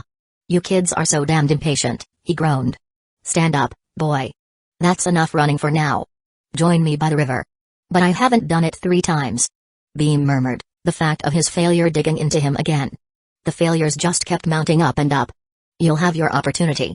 But today you are incapable, Dominus told him, his hands behind his back, as he gracefully leapt from foothold to foothold, as though gravity and the slick mud weren't an issue. Before Beam knew it, he was at the bottom, glaring at him impatiently. The glare was enough to get Beam to speed up, despite his exhaustion. Besides, he already knew a way down now, so it was much easier than it had been before. Dominus brought him to the side of the river that Beam had just crossed earlier, and he pointed at it. Why does this river not flow straight, boy? He questioned. Always were. But now that he was considering it, he supposed there must have been a time when the river wasn't there at all, and its formation must have been somewhat gradual. So why then did it end up where it ended up? Because of the ravine? Water falls into holes in roads, making puddles. I guess this is just kind of another hole that it fell into? Beam mused. As true as that may be, that does not answer my question, Dominus said. This river here springs up from deep within the earth and pours down the Black Mountains from a source a few miles north of your village. Many thousands of years ago, this river will have merely been a trickle of a stream. So then, I ask, why did it widen? Why did its course change? Why did it end up where it is, and how it is? Beam scrunched his eyebrows and shrugged. I don't know. It just kinda did. Aha, despite that being a non-answer, you're closer than you think. The water simply flowed where it was easier for it to flow. Where the soil was softest, the banks of the river crumbled fastest and it widened there. It might suddenly change course after hundreds of years, after breaking through a mud bank further upstream. And so, the river flows where it's easiest for it to flow. It doesn't always move as a straight line. I see, Beam mused, processing the information, having forgotten why it was brought up in the first place. Dominus sighed seeing that, noticing the easily distracted gaze of a youth. And as for your speed, it happened for much the same reason. You mean I got slower because that was the easiest route for it? But then, isn't it always easier for us to get worse at something? Beam asked. Dominus shrugged. It isn't a perfect metaphor, for progress is not a river and a river is not progress. But as you grow older and you try your hand at more things, and you notice the patterns of improvement, you realize the acquisition and the progression of new skills follow much the same routes. There are times when you will be blessed with so much progress, it's as though the gods have each granted you their blessing. And then there will be other times when you spend years stagnating in a single place, or even, as with your speed, you notice that it's gone backwards. Beam said quietly. Of course, such a thing is only the case for normal people. The ingredient in making the river flow is struggle, that's what gives it its current. But in the end, the river will only flow where it might. Had you not been cursed, you would have noted such things as a result of your own struggle, you would have noted the winding path, Dominus said. Now, perhaps, it will open up to you. But can you truly balance the seesaw between light and dark? Is your will strong enough to stand in both the shadow and the light? If you only grow your goodness, the darkness will rebel and it will consume you. Chapter 15, The Price of Power, Part 9. Beam nodded seriously. I will. No matter what it takes, I will. He said it with such ferocity, that even Dominus was inclined to believe him, despite how impossible he knew the task to be. We will see, Dominus said at last. Not wanting to risk putting him in a bad mood, Beam changed the subject with a smile. So what about my speed then? He asked. What do you mean what about my speed? Dominus replied, with more than a hint of impatience. Well, I'm still wondering why it went down. You know, I get the stuff about progress, but I feel like that's maybe something that I'll understand more in the future. Right now, I'm still not really happy for my speed to have gone down after all that hard work, Beam said. Another sigh came from Dominus. He was a veritable sighing machine at this point.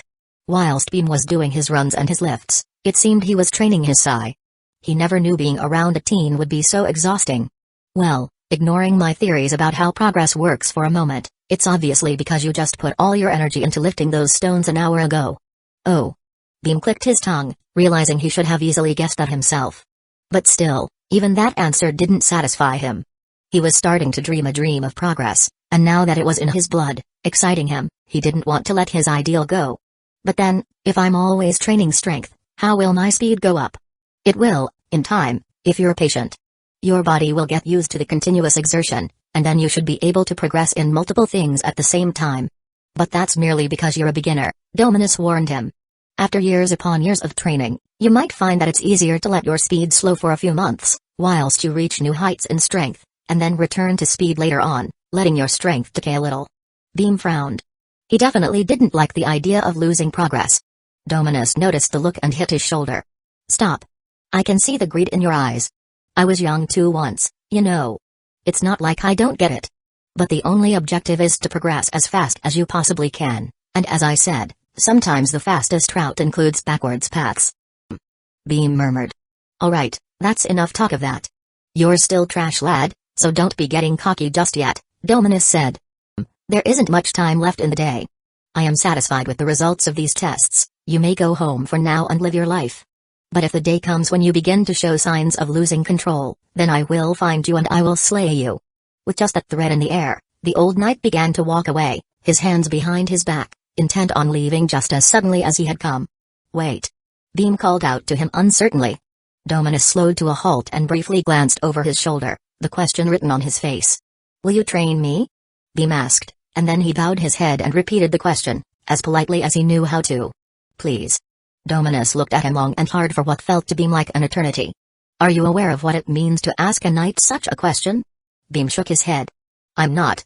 But I'm serious. I'm willing to do whatever it takes. You are of the peasant class, boy. You would need to climb up at least the serving class before I would even consider taking you on to be an apprentice. Even then, to make a member of the serving class nobility, it's nigh on unheard of unless they achieve something great, Dominus said. Besides, I have taken apprentices in the past and it was a waste of my time. With such a thorough rejection, any sane man would have backed off, especially when they knew just how narrowly they had kept their life. To anger a knight, that was a grave mistake. But to anger Dominus of all knights? That was a suicide attempt. Then you have no one to leave your sword to, right? Beam asked. You say that as though it harms me, Dominus said. It's an honor to receive a knight's sword. Beam was losing track of his thoughts, thinking of so many things at once. Mr. Dominus, are you maybe bitter? That you didn't manage to kill the Pandora goblin? He asked carefully. Dominus twisted his neck as slowly as an owl as a look of the utmost confusion warped his face. He searched Beam's eyes, trying to guess what exactly the boy was getting at. But he could find no answer there. Only a wild hunger. His eyes were alight with the same fire that Dominus had seen on the first day that they'd met. The fire that had given him interest in the boy in the first place. He shuddered and averted his eyes. And if I say that I am? He admitted indirectly, unable to keep the bitterness out of his voice. If I say that it wasn't enough for me merely to wound the creature, after all the effort that I put forth. After all the years of training and all that I'd forsaken on my path for mastery of the blade, if I said that I was bitter not to have killed the Pandora goblin despite that, what would you say? I'd say that maybe you have a second shot, Beam said, his tongue speaking before his mind could even conjure the thought.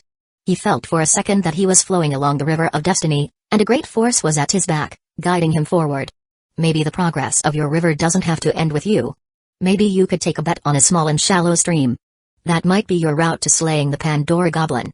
Chapter 16, The Price of Power, Part 10. Dominus squinted at the boy as he slowly walked towards him, pointing a finger. He looked closely at the boy's eyes, searching for any sign of deceit. Are you telling me that you'll slay the Pandora goblin in my name? It was only then that Beam had enough self-awareness to feel embarrassed. He grew red all the way to his ears, knowing how ridiculous it sounded. He had nothing at all to back up that foolish promise.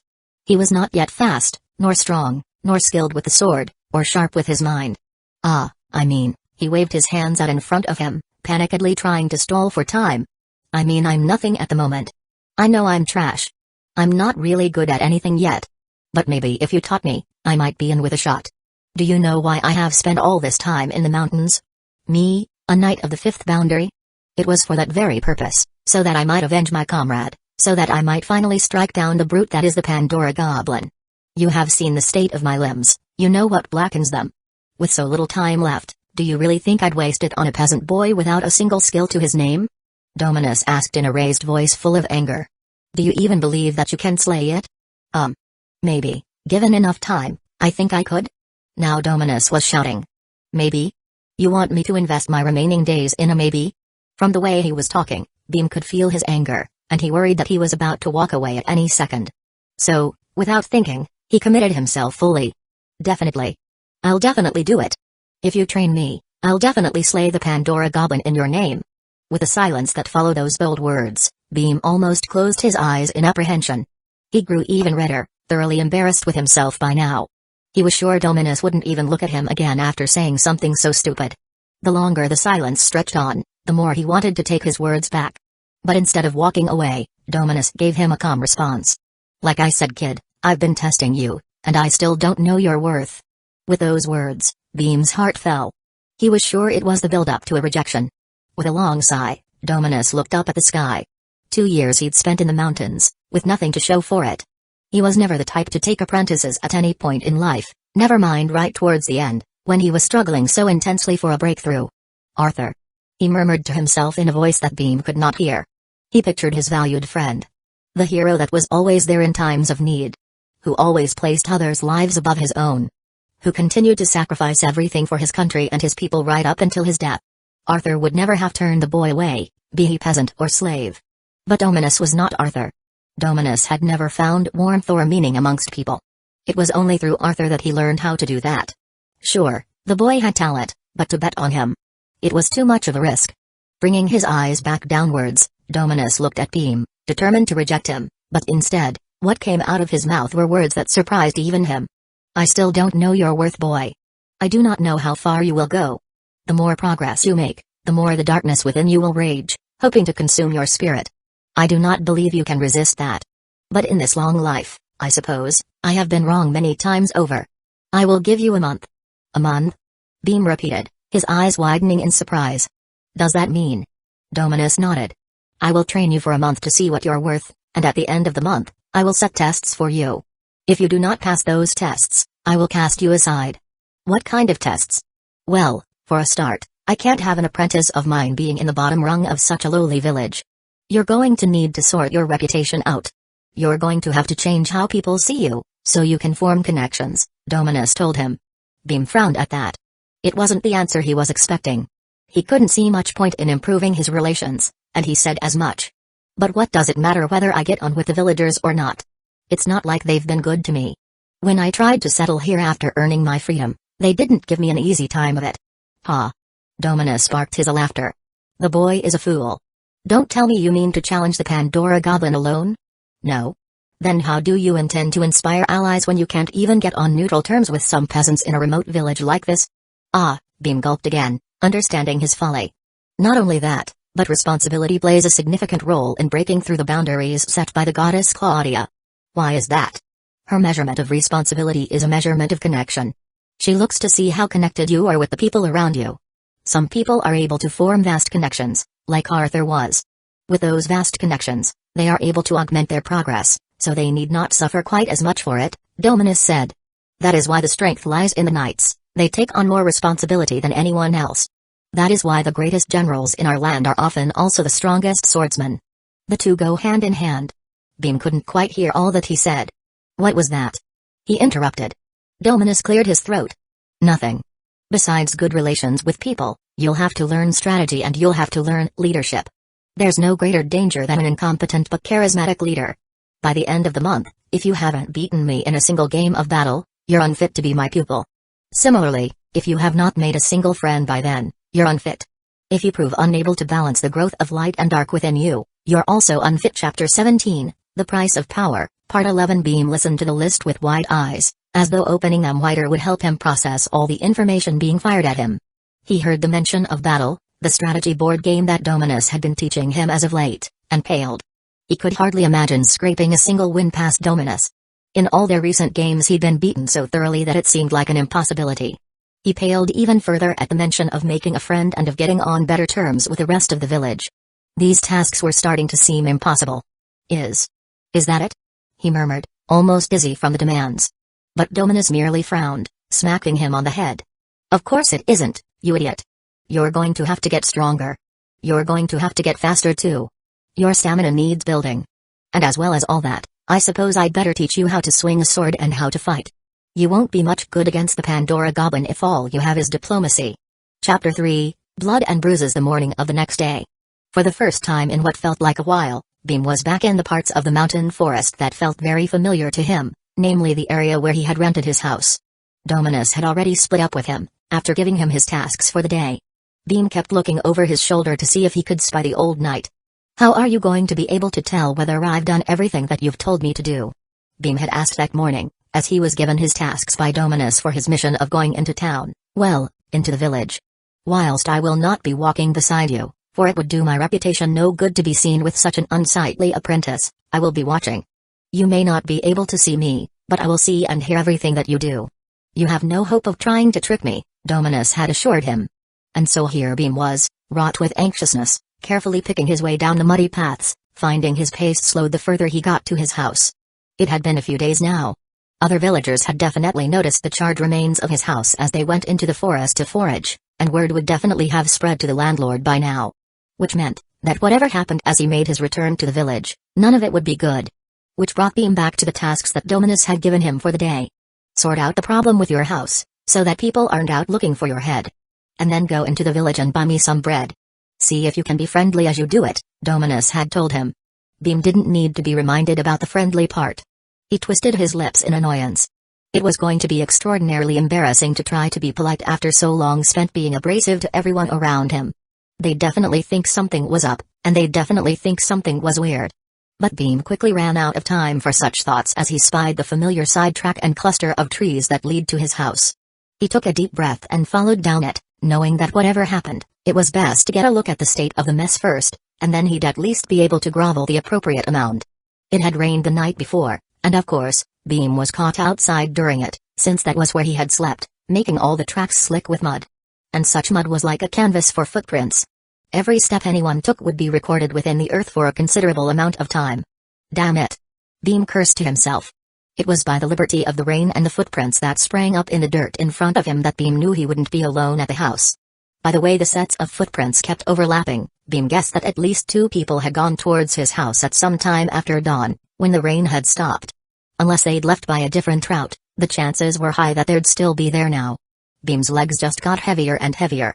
The aches from the amount of physical exertion he'd undergone were one thing, but the awful biting anxiety of trouble was so much worse. He hated things like this. Begging for forgiveness. Begging for anything, really. Asking anything of anyone. He felt weak and embarrassed in moments like that, and his body would put up an incredible amount of resistance to avoid them. He recalled Dominus' warning, that the entrance into the second boundary was always filled with much suffering. Whether it came from the inside, or the out, the natural laws of the universe would reject this new state of being for a time, and, to adjust to the new balance, it would take things from you. Beam had lost his house after such an evolution.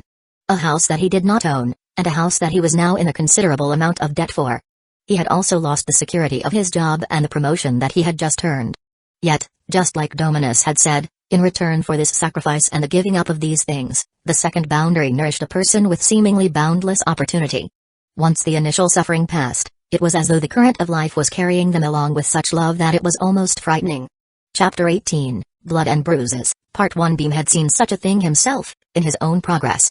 The sacrifices did not seem to be in vain, he would make sure that they weren't. But now, he had to deal with their consequences. Still. This too is training, he told himself, remembering Dominus' words and the promise of progress. Once this was done and out of the way, it would be a huge weight off his shoulders. With those reassurances on his mind, he stepped out into the clearing where his hut once lay. 3 heads turned upon his approach. I knew it, Beam muttered to himself. The men were clearly not there for a negotiation attempt. Each of them had a crude wooden club in their hands and righteously violent expressions on their faces, knowing that they could beat him into submission and be very well justified in it. Well, look who came crawling back, the leader of the trio drawled. Beam knew him, of course, though he'd always done his best to avoid coming into contact with him. Judas was his name, and he was somewhat famous for his thuggish behavior. Being as big as was, nearly double Beam's height, there was likely not a single man in the entire village that could confidently challenge him to a fight. As such, as a debt collector, few were in higher demand. Judas. Beam groaned, scratching his head. I see you're as ugly as I remember, he said, unable to help himself. As soon as the words were out of his mouth though, he bit his lip, realizing his mistake. Old habits die hard. Though a vein popped in anger on Judas' bald head, his initial response was to laugh. And I see you're still a little shit, aren't ya? Tut tut tut, making a mess of your landlord's nice little home like this. You know, that's gonna cost ya, right? I'm guessing since you came swaggering back here like that, then you've got the money to pay, do ya? And how much is he asking for? Beam replied, knowing that he didn't even have a single copper with which to pay the man. Since you ran away for a few days and all, he's upped the price to a single gold coin. Sorry about that, little man. I'm guessing you can't pay, huh? Judas asked, feigning sympathy, tapping his hefty wooden baton on his meaty palm. No shit, Beam replied, before berating himself internally again. Even if it's these thugs. Master Dominus is definitely listening. I should at least attempt to be polite. But the price of 1 gold was so outlandish as to be impossible. In rent, he'd paid 3 coppers per month. A loaf of bread cost a copper quarter. Gold, like silver, was hardly real to Beam at this point. He'd be lucky to see such amounts of money, never mind donut. Ah, I thought as much, Judas nodded with a sick smile, shaking his head. Well, hate to do this, but we're going to have to beat the shit out of you now, Judas said, motioning with his hand to his 2 thug friends. They were smaller than him, but they were still big men in their own right. Beam would be lucky to take on even one of them, never mind 3. Come on lad, nice and easy. We'll get this over with, aye? One of them said, as they both cautiously approached Beam from either side, sporting wary grins. Beam didn't move from his spot, keeping his eyes on both of them as they came closer and closer. He glared warily at the wooden batons that they wielded. A bad hit from those and his chance at getting any training done this month would be gone. He couldn't beat them, but he could at least lessen the damage. Come on. Ha. Using a simple distraction that seemed fitting for their dim personalities, the thug on the left called out quietly, feigning calmness, before lunging in with his bat raised. Beam raised his fist, about to give the thug the best hit in the jaw that he could before his partner descended upon him. But then he lowered it and opted to dodge slightly instead, lessening the impact of the wooden bat as it came down, hitting him in the stomach. He landed flat in the dirt, winded. Damn it. He was already regretting not having hit the debt collector back, when the two wooden batons went to work pounding his sides. Kicks soon followed. But fighting back would only have made them angrier.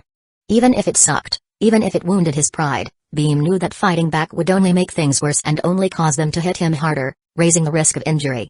As much as Beam hated to admit it, he was rather good at taking a beating, from his time spent as a slave. He made each hit that landed look worse than it was, whereas in reality, he was making the tiniest of adjustments to take the edge off to at least make sure that he didn't break a bone. Though that didn't take away the pain. There was no way it could. Wooden bats hurt. And kicks from men of their size hurt just as much. Chapter 19, Blood and Bruises, Part 2 TSCH, is that it? Already hunching up like a damn turtle? Judas came strutting over to get his share of the torture in. He wound up his massive leg and booted Beam in the stomach with all the force he could muster. Beam clumsily attempted to time a small jump off his hands with a kick, so that when the kick landed, he went flying. He rolled over himself 2 times, then 3 times, then 4, before his back hit a tree and he came to a stop. Because of his little jump, the kick looked far harder than it was and it even took the sting away. As clumsy as the jump had been, Judas and his fellow debt collectors didn't seem to notice, for they merely tutted at Beam as he lay there sprawled out upon the roots of the tree, coughing up bile.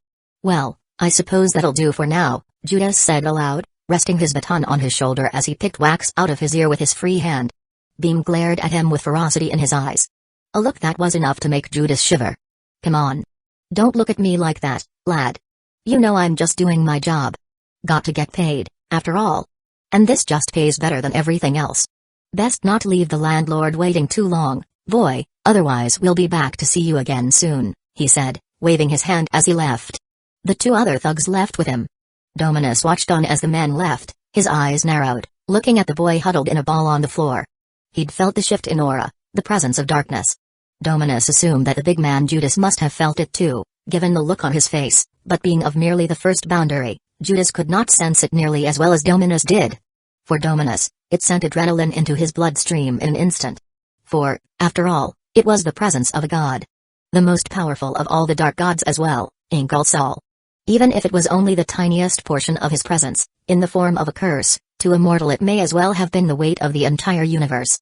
If the boy knew the true nature of that which he was afflicted with, would he be able to stay so balanced? Dominus murmured. It was not as though the boy was locking up his emotions either, he was allowing the darkness to present itself, yet he was not losing control over it. It was an unfathomable reality. And likely something only possible after such a long time spent living with it. Gug. Only when he could no longer hear their footsteps did Beam make any attempt to move. Sitting up was a bit of a nightmare. A horrible bout of sickness overwhelmed him from the ringing in his head, and he retched up vomit there and then.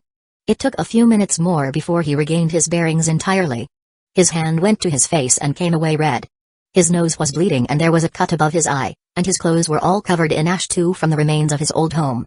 Hey! He sighed, looking at the blood on his hand. This is such a pain. Out of all the missions Dominus had given him for the month, improving his reputation was going to be the hardest. His hand felt around his stomach and ribs. Not broken, thank goodness, he murmured to himself. No bones were broken, but he was certainly bruised. It would take a good couple of weeks before the results of the violence faded. And now I have to go and get bread? He reminded himself. Then do that other thing after. He eyed the sky. It was getting late into the morning. If he didn't hurry, then he would be doing his runs in the dark. He stood on wobbly legs, almost falling back to the floor again. My head. He moaned as his vision blurred for a few seconds and pain racked his skull. But it was a dizziness he'd grown used to and it soon stabilized. Then it was the pain of his torso that took over, not letting him forget for a single second the beating he had endured. Chapter 20, Blood and Bruises, Part 3. This sucks, he complained, running a hand through his short hair, getting it out of his eyes. With the cut on his face and the blood on his nose, he had no doubt that he would be getting quite a few funny looks if he went into town. But he shrugged at the thought. What do I care? He used the sleeve of his dirty oversized shirt to wipe the worst of the filth and blood away from his face, not that it did much good, and he patted his trousers a few times, as though that would do anything to rid them of the filth that covered them.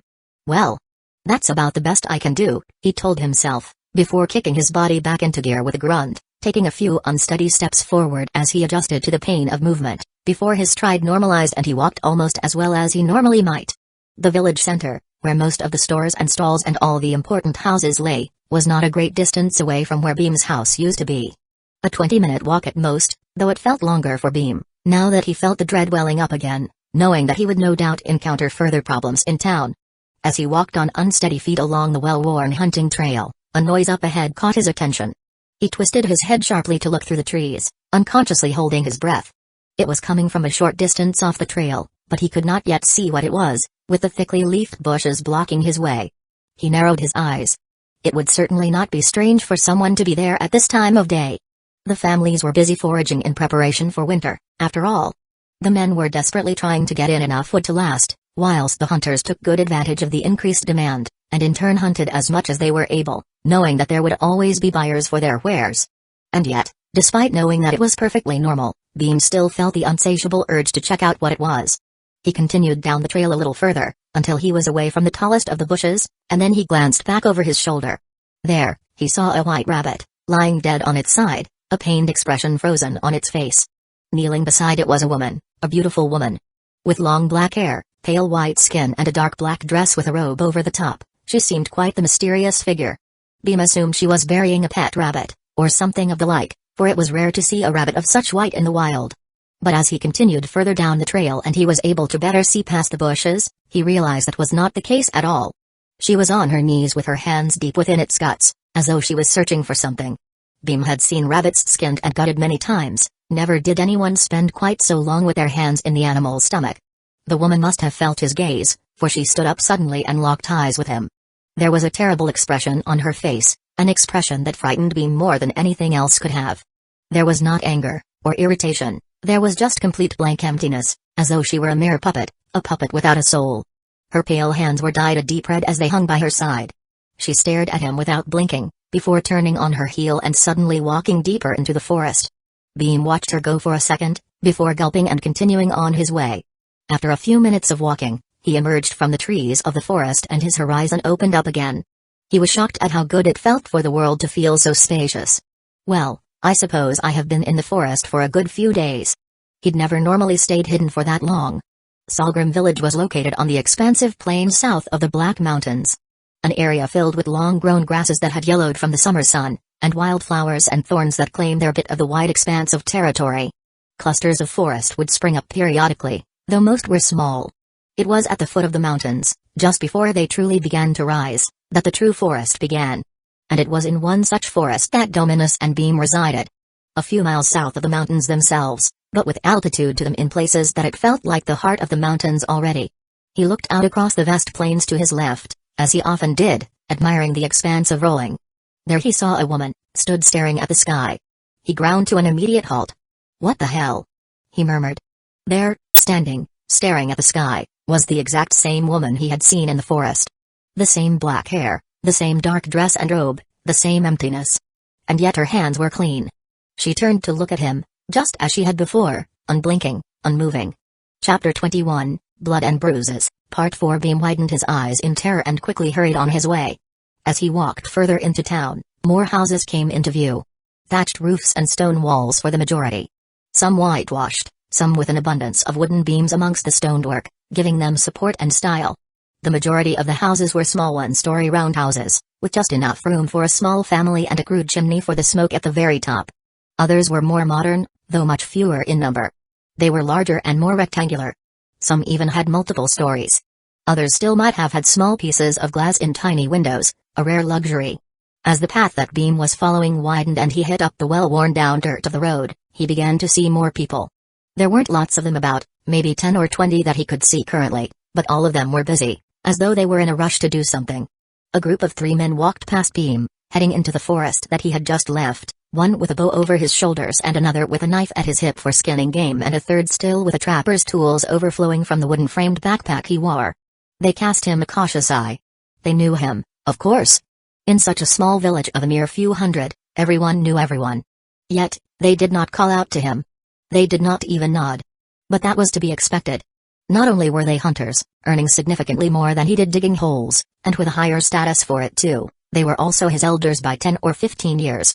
There had been no reason for them to interact previously, and there was no reason for them to interact now, especially given the difference in their appearances. Whereas Beam had rarely looked worse, covered in blood and dirt, they were by comparison dressed in finery. In wool trousers that looked as though they were no more than a few years old. In leather boots that might even have been made to fit them perfectly. And with dyed woolen tunics over the top of them that might even have recently been considered fashionable. They walked past each other without a single word. The further down the road Beam went, the closer to the houses he came. He saw one family's cow lazily munching away on the grass, looking up at him with sleepy brown eyes, before going back to what she was doing. Chickens were running about everywhere too. Some households had attempted to put fences up to keep them contained, whereas others seemed to have half given up, keeping the animals in check with food instead. And with the livestock, there was a different animal too, occasionally getting in his way. Children. Beam grunted in distaste as one boy almost ran into him, without a single word of apology. Usually at this time of year, just before winter began, even children would be busy helping to prepare for the cold. But it seemed they couldn't be contained too much, as, just like Beam had when he was their age, they still got in just enough time to play so that they did not tear up their houses with their antics. One of the local mothers was standing washing clothes in a large wooden bucket by the door of her roundhouse hut, keeping an eye on her children as she did so. Seeing Beam, her look of contentment faded and was replaced by one of anxiousness. Chapter 22, Blood and Bruises, Part 5 Boys. She called out, fighting to keep the urgency out of her voice. Boys. Come on in and get a drink. Come on. Quickly. Beam averted his gaze, embarrassed. That interaction stung his heart more than being simply ignored did. TSCH. He tutted to himself, taking a glance down at his clothing. Do I really look that bad? And yes, indeed, he did look that bad. He looked like a corpse that had just gotten up off a battlefield and was about to spread death to the world. More than that though, it was his reputation that made his appearance all the more damning, and Beam knew as much. I don't think there's any reason to be scared of me though? Beam muttered to himself as he wandered further into the village, towards its center. I haven't done anything that bad. He recalled the times that he'd been in a fight. There were more times than he could count, really. But he'd never gone out of his way to pick on the weak. In fact, in every fight he'd been in, it had been against someone much bigger and stronger than he was, and as a result, most of those fights were losses. But from the villager's point of view, he was just a troublemaker. The dark look that he often wore as he went about his business was one thing, but his general unwillingness to communicate excessively with anyone was another. Not a single person in the entire village had ever been able to get friendly with him. That, coupled with the fact that he was an outsider, his appearance and his often violent tendencies, it was more than enough to make the large majority of the village show distaste for him, and in some places fear. As Beam muttered to himself in thought as he wandered down the dirt road, scarred by wagon wheels, the looks he received were only growing worse. Two women in their 30s walked past with horrified expressions, as though they'd just stumbled upon a ghoul. Great, Beam thought to himself, not only do they think I'm a dirty vagabond, they also think I'm mad now too. But that didn't stop his muttering, for the women soon passed, and there were thoughts he had to sort through. This whole improving my social standing thing, it's going to be such a pain in the ass. How do I even start with these people? I don't have money. And whilst I'm training, I'm not going to be able to work to get any either, I guess. So how do I fix my clothes and my appearance? Is that even enough? As he muttered to himself, he passed one of the village's wells, and even more villagers as a result. They, just like the others before them, shot him similarly wary glances. One man, a father likely, went as far as to push his daughter behind his back and reach for his knife at his hip. Beam frowned at that. Come on. He thought to himself. They've seen me around before. I've never attacked a child. Why's everyone acting like I'm about to go on a killing spree just because I'm a little banged up? Soon he was able to see the signs of a couple of the village's stores come into view. There were 3 main stores, as in shops that were housed in buildings. The biggest of which was a blacksmith, with the entire ground floor of a 2-story house dedicated to the business. The villagers were rather proud of that smithy, for it was rare that a man capable of making weapons and armor would choose to settle in a place so remote. But this one had been offered considerable incentive by the Lord's son, who'd been placed in charge of this particular village, so that he might stay and offer his services to the townspeople. The other 2 stores shared the same building, a house of the same size as the smithy, with stone walls and a thatched roof. The bottom floor of that house was divided into 2. On one side, There was a general merchant that sold everything from clothes and threads to fire starters and wooden buckets. On the other side, there was a bakery, run by an old couple. The old man tended to the food, whilst the old woman tended to the store.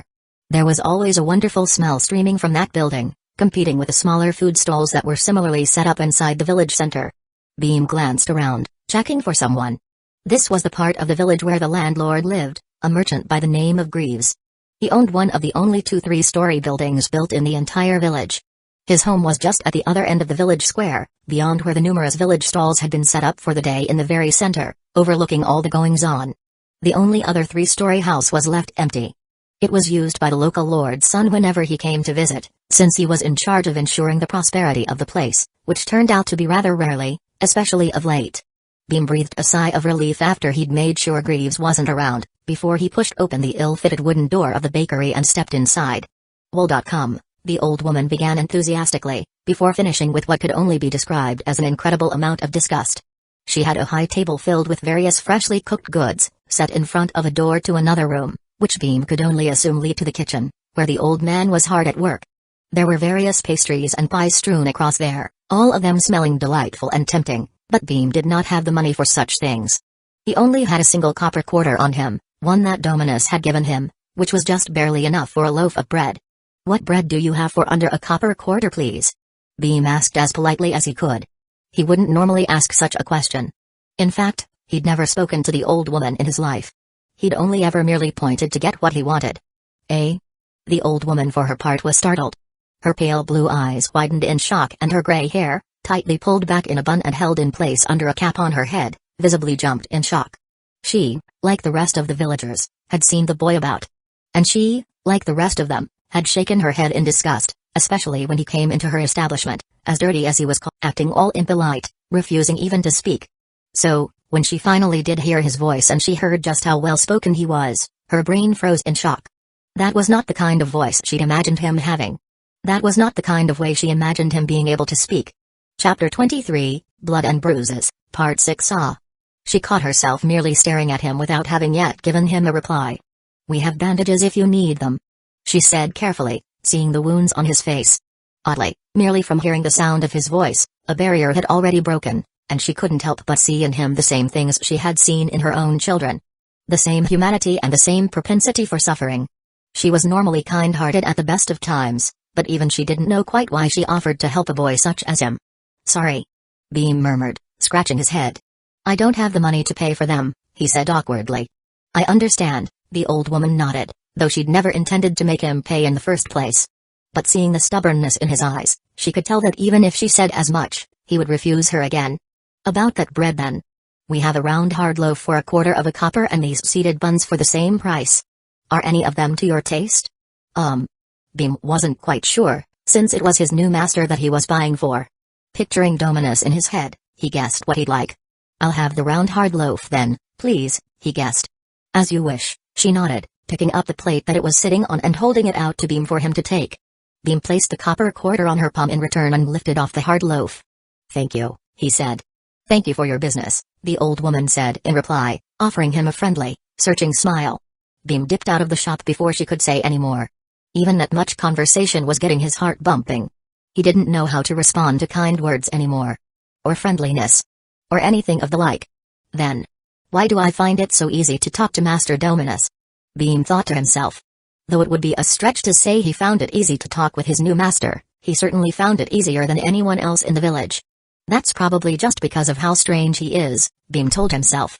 Now, with the bread in his hand, he'd successfully completed one of his tasks. Bread had been acquired. Whilst he hadn't exactly managed to complete the task of getting his house sorted, he'd at least hopefully overcome the worst part, which he assumed would just be showing his face initially. He looked at the sky, deciding that he would go home for the day. The plan had been to make contact with his landlord somehow, but with the state that he was in, he didn't think it would be wise to do that. At the very least, he'd made contact with Judas, an employee of his landlord, so he wouldn't be accused of refusing to show his face. He figured that, at the very least, he'd pay Laz a visit and apologize for missing work, and let him know that he wouldn't be digging for some time into the future, out of respect for how well the foreman had treated him. But he would have to dart across the marketplace in order to reach the digging spot, and at this time of day, it was a near certainty that L'Oreal would be there. Realizing such a thing made Beam groan. He could go the long way around to avoid her for a certainty, but it was such a distance more that he was hesitant to do it. He decided that he would just hurry across the marketplace instead, figuring that if he was quick enough, she wouldn't see him. Besides, he reasoned, she's probably working anyway. That plan was foiled almost immediately. Beam had begun to dart through the crowd of people, doing his best to work around his bruised body, only for a voice to call out to him. Beam. Came the sound. Beam glanced behind him, planning to dodge her. There were enough people in the crowd for him to manage it. But the attack came from the side instead, and before he knew it, there was a slender arm over his shoulder and a concerned face peering down at him. "Oh goodness," she murmured, gently feeling around his bruises. "Judas did this to you?" Beam reluctantly nodded. "I heard what happened, that your house got burned down. I was really worried when they said they couldn't find you, that you hadn't shown up at work. Are you really doing okay?" L'Oreal asked, her concern genuine. "I'm fine, it's just a few bruises," Beam said honestly. "And I'll get the business sorted with Greaves soon enough as well." L'Oreal stroked his hair. "You're such a good boy. Even after you worked so hard, such cruel things keep happening to you, don't they? And yet you don't give up. You're so strong," she said, reaching into her dress and pulling out her handkerchief. She gently began to dab the blood on the worst of Beam's wounds. Beam didn't know what to say, so he said nothing. He merely stood there awkwardly as L'Oreal cleaned his face. "There you go," she said finally, offering him a gentle smile. "I'm going to have to leave you now and head back to work. But if you're struggling, sweetie, come and find me, okay? I'll help you out." "Okay. Thank you," Beam said, knowing that agreeing was the only way to put her worries at ease. Chapter 24, Blood and Bruises Part 7. She smiled at him again as she waved goodbye. "Keep fighting, Beam," she said. He sighed as she left, as though it had been an inconvenience, but he could not deny that he felt just a little bit warmer for her concern. He felt bad to have worried her. As he planned, he went to meet Laz. The foreman was similarly forgiving. "I heard about your house, lad. That's a rough business, that is. Don't you worry about missing a bit of work, the job will always be waiting for you to come back to." "I'll never turn away such a good worker," Laz told him. Beam smiled and thanked him, before returning home with bread for his new master. Chapter 4, A Meeting with the Devil. The following day, Beam wished he was dead. Because at least with death, he wouldn't have to feel this awful pain. He rolled out of bed, groaning. Something tickled his throat, and he coughed into his hand, just in case his master wasn't up yet. His hand came away red. He looked at it, surprised only for a moment. "Figures," he said to himself. "I did take a few hits to my stomach." As sad as it was, Beam wasn't exactly unused to seeing blood in his spittle after a particularly harsh beating. This time was no different. A voice came from over his shoulder, startling him into standing. Beam looked back in surprise, to see his master crouching where he was once sitting, a thoughtful look on his face. "Well," he said, standing upright. "You'd better make sure you don't take too many more beatings like that. If you get into another fight without my permission, the test is over," he said firmly. "Wait, but Master Dominus," Beam shouted. "Yesterday it wasn't my fault, there was no avoiding getting beat up by Judas and his lot. It wasn't Judas that did all the damage. It's that stomach of yours," Dominus said, lifting Beam's shirt and pointing to the scar. "Liver? An old injury, to be sure, but that organ will be vulnerable now. Make sure you never get hit there again." There was now a solid purple bruise developing over the scar in the shape of a heel print, confirming Dominus' theory. "So, do what I say. You're going back into town today to sort this mess with your house out. And, you're going to do it without getting into any fights. Understood? There will be no more opportunities for failure." "I understand," Beam nodded reluctantly. He was well and truly a mess right now. He knew it was for his own good to avoid getting into any more fights, at least without his master's permission. It wasn't just that bruise over his old scar either, it was nearly his entire torso and back that was coated black and blue. There was a purple bruise over his eyebrow as well, and another developing by his ear from Judas' punch, though that was harder to see because of his hair. It wasn't only the fights he'd been in that were leaving him sore either. He'd trained again yesterday, without missing a single task. And that was the first day he had trained fighting too, sparring with his master. Seemingly on the same wavelength, that was what Dominus brought up as well. "Now, we'll see how well you remember. Throw your best strike, as I taught you," Dominus said, holding out his hand as a target. The sudden lesson caught Beam off guard, but he soon took a breath and readied himself, getting into a fighting stance, with one foot in front of the other and his hands ready. "No," Dominus told him, hooking his back leg from under him, tripping him up. "You must be ready to throw a strike no matter what position you find yourself in. Your opponent will not wait for you to find your footing. You must feel the gravity of every movement and every position, so you can flow into your most powerful strike even when you find yourself somewhere foreign. Beam grunted, picking himself up off the ground. I thought you were saying I needed to stop getting injured, he complained. I did, Dominus told him. But I did not tell you that you would no longer feel pain. Up. Strike it. Beam did as he was told. Without thinking too much about getting into the perfect stance, he closed the distance between them and threw the most powerful strike that he was able. Chapter 25, A Meeting with the Devil, Part 1. Good, Dominus said in a rare compliment. You have two things going for you at the moment. Your strength is improving rapidly and it seems the basics of martial arts come naturally to you too. Now, a kick. This time Beam didn't make the mistake of scampering to ready himself.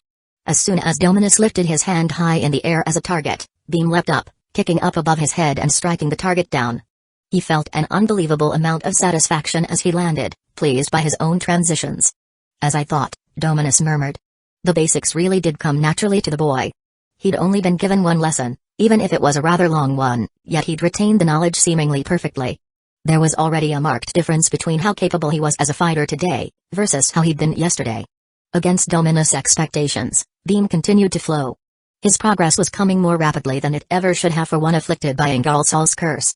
Dominus expected that to come with imbalance. He expected to feel the darkness rise of Beam more and to feel it consuming his soul. But he saw none of that. The boy remained himself. He has an unbelievably balanced spirit, Dominus thought to himself. And to think, the boy would have gone his whole life merely struggling had he not managed to break through that second boundary. He'll be special, if only he can survive. But it is merely a start. You are still far from ready, Dominus told him. Beam grinned at that, sensing that a compliment lay beyond it. Heh. Do I have a talent for fighting then, Master? You said that you had talent if you improved quickly or if you started off better than everyone else, right? Fool, Dominus said, flicking Beam's forehead.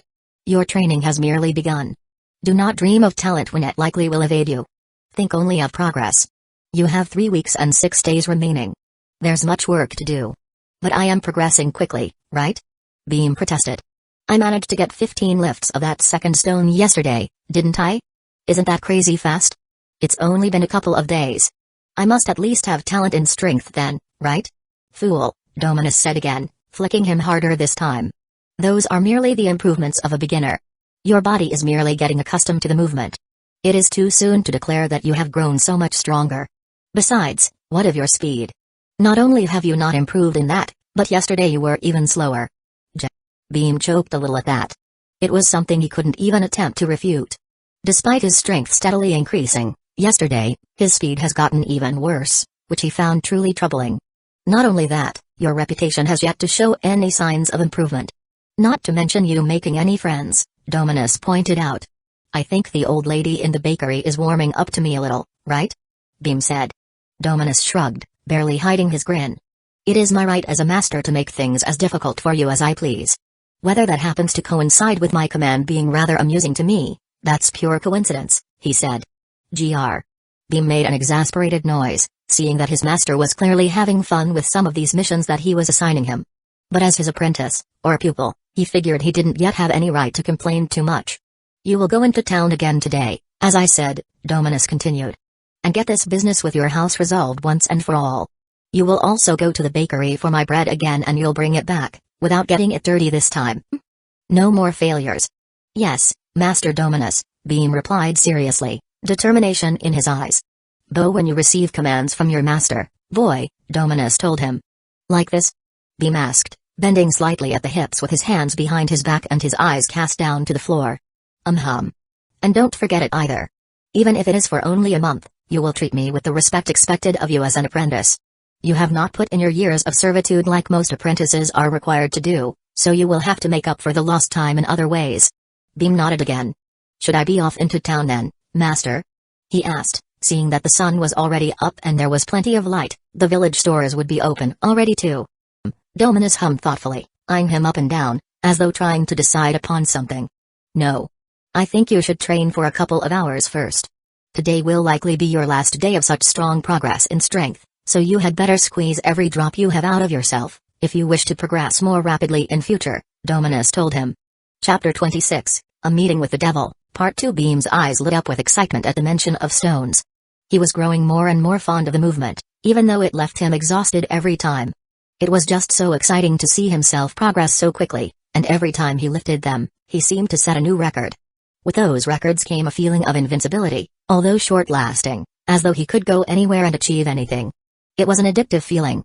Beam didn't need to be told twice. Though he hadn't eaten breakfast yet or had anything to drink, he skipped over to where the stones were without too much fuss and began lifting the lightest of them to warm himself up. "You'll run after as well," Dominus said. "I have a feeling your speed might begin to return today." "Yes, Master," Beam said, without pausing his lifting. Now, on the lightest of the stones, Dominus let him do as he pleased, telling him it was his responsibility to make sure he was adequately warm before the true workout began. Beam spent a little longer than usual on that first stone, since his body was so sore. The earliest lifts racked his body with an intense pain as all his bruised muscles complained. But the warmer he got and the more blood he got in his muscles, the pain became more manageable, and, surprising himself, he even began to feel rather strong. "All warm?" Dominus asked, noticing that he was nearly finished. "Yup," Beam said, doing a couple of light stretches on top of it, testing the true extent of his warmness. "Good. Get the second stone. Aim for 20. You'll do the third stone for as many as you can after," Dominus told him. It was the first time Beam had touched the third stone in a few days. His only time lifting it had been on his first day of training, before he and his master had agreed to this new contract. And, back then, it had been his absolute limit. He'd managed to lift it once in a magnificent struggle, and then he was finished. He could lift no heavier. Today, even with his body as bruised as it was, even though everything seemed to be against him, it was as though electricity was bouncing through his body, energizing him.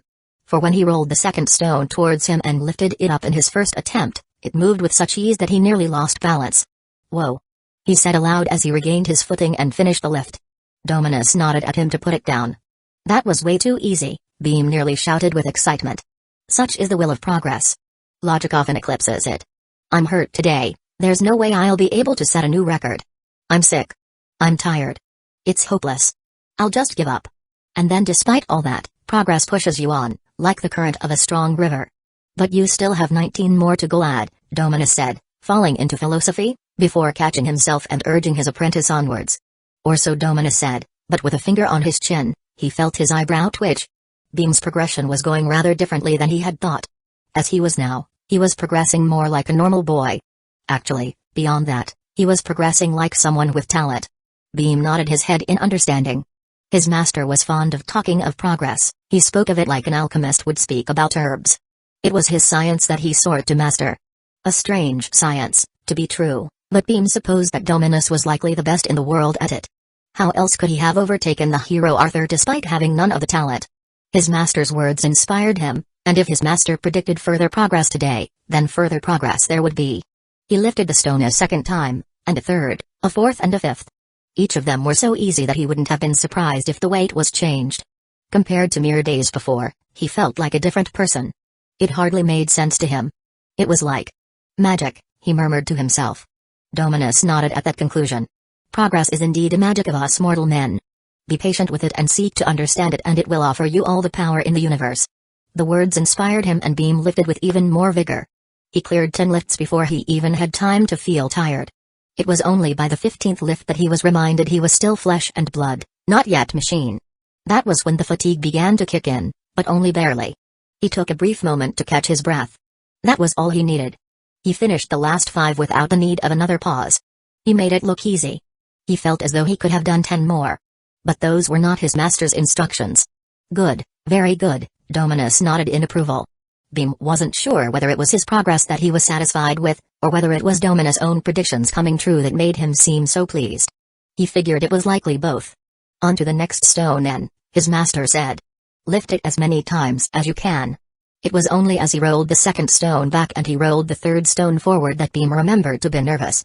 This was a big stone, he realized. Even just rolling it towards him wasn't easy. It was nearly twice as big as the previous one, an intimidating monster. He gulped, unable to calm his heartbeat, his adrenaline souring. His legs felt weak as his body tried to convince him that he was more tired than he was. His mind got involved too, telling him that they should merely take it easy. Going any harder would only lead to him hurting himself. Besides, hadn't he gotten a record that day already? Why push further? Why be greedy? Don't listen, Dominus said, seemingly guessing what was going on inside him. Beam turned his head in surprise to meet his eye. In this moment, you are not Beam. You are not an ex-slave. You are not flesh and you are not bone. You are merely an instrument. An instrument of progress. An instrument that exists to lift this stone and put it down again. Clear your mind of useless thoughts and begin. Chapter 27, A Meeting with the Devil, Part 3. Beam bit his lip and began, feeling re-energized by his master's words. He brought the stone towards him, wrapped his arms around it and brought it up to his lap, just as he had done with the second one. He finished it the same way, by lifting it up to his chest and dropping it once his master gave the signal. One lift. Beam let out a breath to steady himself. It was heavier than the second stone, that much was obvious. But it moved. It had moved without him needing to give everything he had. The shape was different to the second one too, as well as obviously the size and weight, so his positioning wasn't quite as good as it could have been. The second lift was better, as was the third. He was growing more confident with each rep. He settled into a steady rhythm as his technique began to dial itself into the point of near flawlessness. He was a stone lifting machine, just as his master had said. Up and down he went, ignoring his struggle, ignoring the shake of his legs. He pushed past his limits without pause. It was not until after the 10th lift that his body refused to do any more and the stone merely rolled out of his hands when he went to grab it. He moved to run after it, completely caught up in his task by now, not noticing his own exhaustion, but his master was there to bring him back from the void. "That'll do," he called out. Beam looked back as though waking from a trance and the fatigue hit him all at once. He collapsed to one knee and took rapid gasping breaths. Dominus handed him a cup of cool water, fresh from his jug, flavored with pine needles. Beam gulped it down gratefully. 10. Dominus murmured, as he took a seat beside him. "That's good. Right?" Beam asked between breaths, not quite able to tell from the look on his master's face. Dominus looked at him with a shake of his head, his eyebrows twitching. "For someone your age and size, with as little training as you have, to be lifting more than half the weight of a man in the form of a slick stone? That's unbelievable," he muttered. "You have far more talent than I ever did. Perhaps you really might be the one to slay the Pandora Goblin." He said that second part so quietly that even though Beam strained his ears as hard as he could, he still couldn't catch all of it. "What was that?" he asked. "Nothing," Dominus said, regaining his composure and pushing himself back to his feet. "You'll go easy on the strength training for the next 2 days and then you should be able to progress further. As for your strength test, let's see. Lift the 5th rock 10 times. Boy." Beam almost spat his drink out. The 5th rock was huge, by his estimation. The 4th rock was nearly twice as big as the 3rd and the 5th rock was nearly twice as big again after that. Not only was the weight an issue, but with the size of it had been near impossible to wrap his hands all the way around, and to rest it on his lap too. It would be a problem. Are you sure that's even possible?" Beam asked, panicked. Oh, Dominus looked at him with a wry smile. "So there are limits even to your own expectations? Relax. Lifting that much weight won't suddenly give you the power to take over the world. It will merely be a good start. That 5th stone is about the weight of a man. Granted, it's much harder to lift that as a slick stone, but it's still not an ungodly amount of weight. I think your good friend Perth might even be able to do twice that weight." Beam twisted his face at the sarcasm. "He's not my friend," he said bitterly, before processing what had been said and brightening up a bit. "So you're saying I'll have half the strength of Perth? And all that before the end of the month?" "Possibly. You'll likely have a little over half his strength," Dominus said noncommittal. "But how will I manage to beat him and his 2 friends at the same time if I'm only half as strong as he is?" Beam asked. Dominus tutted in disgust. "I'm going to give you the benefit of the doubt and assume you're only asking such a stupid question because you're tired." "What do you mean?" Beam asked, surprised. True, his heart was still beating wildly from the earlier exertion, but he didn't think his question was that bad. "It's not only strength you'll be fighting him with, foolish boy. It'll be strength, multiplied by a new speed, multiplied by a month of martial arts training. If you cannot beat him with all those factors in your favor, then not only do you have no talent, you barely qualify as a functioning member of society," Dominus told him with his usual venomous tongue. "Ah." Beam reddened, embarrassed. With his strength progressing so wildly, it featured strongly in all his daydreams about his future potential, and he kept forgetting about everything else. "Up now, before you waste too much time, there's running to be done. Then you're going off into town again," Dominus said, dragging his apprentice to his feet. As Beam walked back into town, for the second time in 2 days, he did so this time with a considerable spring in his step. His morning really could not have gone any better. The sun was sat high in the sky, just before its highest point, and the world to Beam was feeling just as sunny as the sky looked. Not only had his stone lifts gone as well as they had, with a thoroughly ridiculous new record of 20 lifts on the second stone and 10 lifts on the third. But also, immediately after that, despite his exhaustion, his running had actually gone well. There seemed to be a sudden reversal of fortunes. Chapter 28, A Meeting with the Devil, Part 4. Dominus had taken him up higher into the mountain forest and set him loose on one of the many trails. This one had been completely unbreached and vegetation barred it as strongly as iron barred prison doors. He'd been made to go through it by himself, with no one to break it down for him, and he'd been made to do it as fast as he could. So it was through a ridiculous thorny mess of stringy vegetation that he'd charged, before being hit with a steep gravelly hill that offered no grip for him to launch himself off of. He'd nearly fallen down it.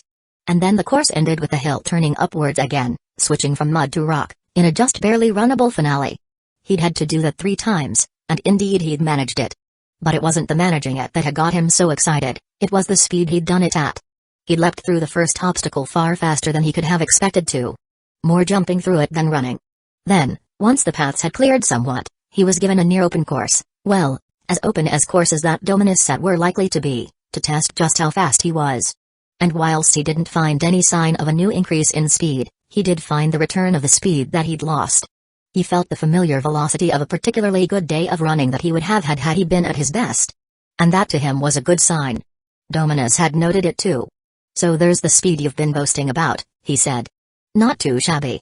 Though I really have to wonder just how stupid you are to think that this, your supposed best, was enough to brag about."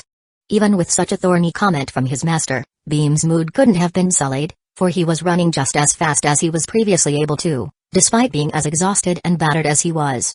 Not only that, but he noticed that his endurance was going up too. It took him a good bit longer for him to lose his breath. "Things just keep on improving," he said to himself with a smile as he walked humming back down the mountain trail, back towards his house. Of course, his mood quickly sullied as soon as he remembered just what missions he had to accomplish that day. He had to go and see his landlord, Greaves, a detestable man at the best of times, and somehow work out a deal with him as repayment for burning down the house that he'd been renting. When he thought about that, yesterday's bruises began to ache. He wondered if Judas would be around when he went to visit. Probably. It was rare that Greaves went anywhere without a bodyguard, since it was clear that he had no shortage of enemies, given how ruthless a businessman he was. "This is going to be so rough," Beam complained to himself. He had absolutely nothing to offer Greaves in exchange for the house. He'd lost all his money. He didn't have any possessions to trade, save the clothes on his back. In situations like these, it wasn't uncommon for the debtor to be pressed into slavery, Beam realized. He clenched his fist at that thought. If they even showed a hint of trying anything like that, he would do everything he needed to do. His eyes darkened at the thought. Someone like Judas, he definitely couldn't beat in a fight, not as he was now. But he didn't need to win the fight. He simply needed to incapacitate or kill him, should things go awry. He caught his fantasies begin to run away with themselves. Damn, what am I even thinking? I'm not even allowed to fight, on Dominus' orders. He's my ticket out of this kind of mess.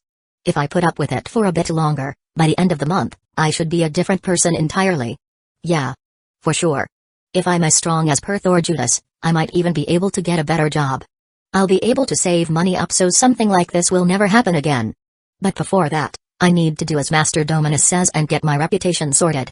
It's going to suck today and maybe for a couple of weeks, but if I sort it now, that's one less thing to worry about in future. With such long speeches, he fought to comfort himself, but he still couldn't quell the anxiety and he was covering ground far quicker than he would have liked to, despite his legs beginning to slow down in anticipation for what he knew would certainly be a terrible experience. Well, anyway. I've made so much progress with my strength. If I put the effort in, maybe I'll get swept up in the river of progress that Master Dominus is always on about, and things will get so good I can't even imagine them. Yeah. He encouraged himself, only half believing what he said. Indeed, he couldn't imagine what things would be like should his reputation and social standing improve. He couldn't imagine it at all. In his mind, for the past 2 years, he'd been at war with the village. He stumbled into town absent-mindedly, looking only slightly better than yesterday. He'd made sure to clean his face before going in this time, so he at least wasn't covered in blood, even if his eye was bruised. But he'd forgotten to wash his clothes or his hair, so he was still looking rather worse for wear. He passed the bakery that he'd bought bread from yesterday and spared it a glance. I'll go afterwards, he told himself, just in case anything went wrong. It wouldn't do for Dominus bread to get dirty. In the village center, on a day as sunny as today, it was as busy as it ever got. Carts from traveling merchants were parked up against the sides of houses, as barrels and sacks of corn and all kinds of goods were unloaded. Chapter 29, A Meeting with the Devil, Part 5. People talked animatedly in front of stalls, as buyers attempted to haggle their way down to lower prices and merchants made shows of walking away and canceling the deal entirely when they went too low. It was through that crowd of people that Beam had to force his way through. He headed to the big white 3-story house at the other side of the square, the one where the local lord's son often stayed, and from there he took a left, arriving at the door of Greaves' home almost instantly. It too was a 3-story house, though it wasn't whitewashed like the nobles. Instead, it was left in its raw stone, with the wooden support beams that ran through the brickwork stained a dark brown by varnish. The shutters of the ground floor windows were open as Beam approached, and though he couldn't see anyone inside the rooms, he could hear loud shouting from deep inside the house. Damn it. If you can't pay, you shouldn't have taken on a loan in the first place then, should you? Came the loud shout, followed by the sound of flesh being struck. Beam gulped, recognizing the voice belonging to Greaves. Just my luck. He cursed to himself. It seemed the already foul-tempered merchant was in an even worse mood than normal. That did nothing to calm Beam down. His anxiety shot up, his hands began to sweat, his head felt light, and he battled the overwhelming urge to run away. He sought something to cling to as he rampaged through his mind, needing any reason that he could not to just turn away now. He recalled one of the first things that Dominus had told him upon starting his teaching. Everything for a knight should be a lesson, he'd said, and Beam repeated that to himself. NGHH. For a few moments, the middle-aged man lay with blood streaming from his balding head, looking like he was moments away from death. But Greaves came out after him, chasing him away. Go on now, he shouted, kicking the man in the stomach again for good measure.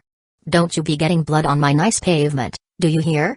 The man groaned again, before somehow managing to scramble to his feet, staggering away drunkenly, clutching his stomach. Only a few townspeople looked his way. They were used to Greaves' antics. And, because he was still operating within the confines of the law, none of them moved to stop him. It seemed likely to Beam that they even were on Greaves' side, thinking that the man he'd just beaten up probably deserved it, for trying to cheat money in some way or another. Greaves watched him go, his hands on his sides and the gold threads of his dressing cloak wide open, exposing his hairy chest and somewhat out-of-shape belly. The fuck are you looking at? He turned, sensing Beam's gaze, before holding up a hand. Nah, wait, let me guess. He put a hand on the thick stubble of his rounded chin, making a show of thought, but all the while, his eyes never left Beam and his thick black eyebrows were left arching menacingly. Ah, he said, clicking the ring finger together with his thumb, before pointing at Beam with a hairy hand. You're that little fuck that burned my house down in the woods, aren't you? What's your name again, lad? Rock? Boulder? Something stupid like that, I remember. Beam offered, his anxiousness forgotten, as he felt anger begin to rise in waves in his stomach. You alright out here, boss? Judas chose that moment to came to the door, checking that his employer hadn't simply left him behind and gotten into a dangerous situation. He soon noticed Beam as well. Ah. On your feet already, lad? I could have sworn I'd put you out for at least a week. Sturdy little thing, ain't ya? Shut up, Greaves said, motioning to Judas with a hand for quiet. Judas didn't hear him. What was that, boss? He asked, his two lackeys appearing behind him. I said, shut the fuck up, Greaves shouted, before flashing them a smile in an unhinged and unsettling sort of way, before motioning to Beam as though by way of an apology. I'm trying to talk to a customer, you see? Why don't you fine men just stand there and keep your fucking mouths shut? Yes, boss, Judas said. It felt strange to Beam to see a man of his size act so timidly. He couldn't even fit through the door frame that he was standing in front of without ducking his head, and he had mountains of muscle on top of that. It was a wonder he bowed to any man. Now, where were we? Greaves asked, threading his fingers together, making a show of exposing all his rings. He had nearly one for every finger. Silver, gold and jewels. Looking at him now, as he swaggered about, Beam suddenly found him less intimidating. He wore wide white trousers and leather slippers on his feet as he strutted around in his golden threaded dressing gown. He looked, by Beam's estimation, frankly ridiculous. Ah yes, Greaves found his train of thought. You burnt down my fucking house. You are here to pay, I presume? He held out his meaty palm as though asking for coin. Beam shook his head. My possessions burned with the house. I came to negotiate. Negotiate? Greaves spun the word around on his tongue. Negotiate, is it? He nodded again. Negotiate? Me? With who? With some fucking digger boy. How long you been digging for, boy? Would have thought they'd have found a vein to mine by now. So, digger boy, what is it? What are you offering me? You going to sell yourself into slavery? Sick of the pain? Or have you come for another beating off, Judas?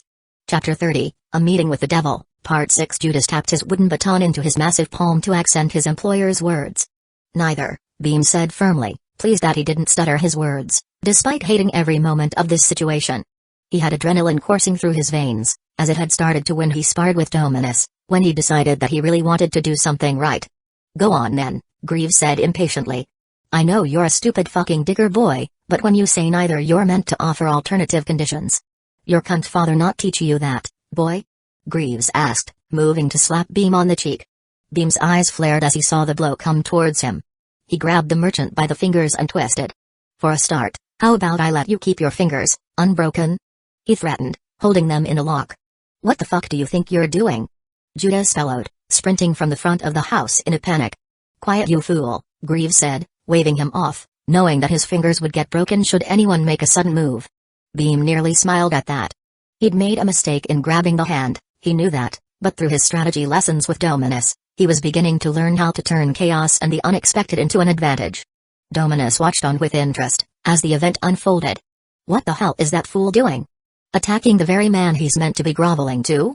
The fact that Greaves waved Judas off despite everything, that meant he was averse to personal pain, even though he was so keen on dealing it out.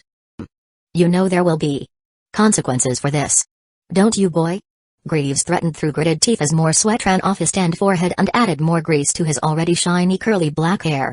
There will be, Beam agreed, his heart racing, as the adrenaline threatened to abandon him. He worked hard to keep the nervousness out of his voice, as his eyes darted around like a wild animal, looking for any sudden moves from Judas and his two thugs that stood behind him, batons brandished. But there's no reason it can't work in both our favors, is there? Your house got burned down, and I owe you for it. I don't have money for which to pay you, so here I am, trying to make an alternative agreement with you, to ensure you get what you're owed. Oh, you're speaking business? Greaves asked, looking like he was about to stand up, until Beam applied more pressure to his fingers and forced him back down again. He flashed a false smile at that, trying to hide the pain he was in. Then talk. We don't need such barbarism. Sorry, Beam told him. But I don't trust you. The second I let you go, you'll have Judas and his boys come at me with everything they've got. So before I let you go, we're going to have to solve this little dispute. Beam flashed him a false smile of his own, attempting to wear a mask to hide his own raging emotions. The people in the square spared them glances as they passed and muttered. Some even pointed. It looked like a crowd might form at any second, which only added to Beam's anxiousness. He had to get this dealt with, quick. Speak honestly, merchant. That house you rented me was no more than a shack. I could probably rebuild something just as good in a week or two, Beam said hurriedly. Ha! Greaves laughed, his eyes flaring. Even with his fingers locked in, about to get broken, he didn't seem particularly willing to get into a deal that didn't favor him. I don't want the shoddy work of a digger boy. I need proper craftsmen to rebuild it, and they'll cost coin, boy, that they will, and the materials too, they cost. Oh fuck, stop squeezing it, you little shit. You have all the materials you need. There's good lumber on that land. What about the craftsmen, how much for their work? Beam asked. You'll be lucky to get it for a gold. Ah, fuck. Fine. Stop squeezing. Stop squeezing. 5 silvers, boy, there you go. That's what you owe me. For both the house and the inconvenience you've caused me. Greaves howled, arching his back to deal with pain. 5 silvers? Beam muttered. It was an insane amount of money for him. With 10 coppers being equal to 1 silver, it would take him 5 months of digging work to afford that price, and that was if he didn't spend a single penny in the meantime. But it was at least within the realm of reason. I see. So you're using the opportunity to build something better there? Greaves smiled painfully at being caught out. Ha. Obviously. That was the plan from the start. Do you think I'd just leave that shitty little shed that you were happy to live in? That's a prime location. I'm losing gold not putting anything on there. So this benefits you, Beam said. You're going to profit off this. I assume you're happy, then? Yes. Happy. Very happy. Greaves shouted through gritted teeth, tapping his feet like he was desperate to go to the toilet as he sought to escape the pain in his fingers. Good, now you're going to make it benefit me, Beam said with a carnivorous smile. He copied the same smile his master had flashed him the day before, knowing just how unnerving it could be. You're the one who burnt down that house, aren't you? Greaves froze, going silent. Judas froze as well, his eyes widening.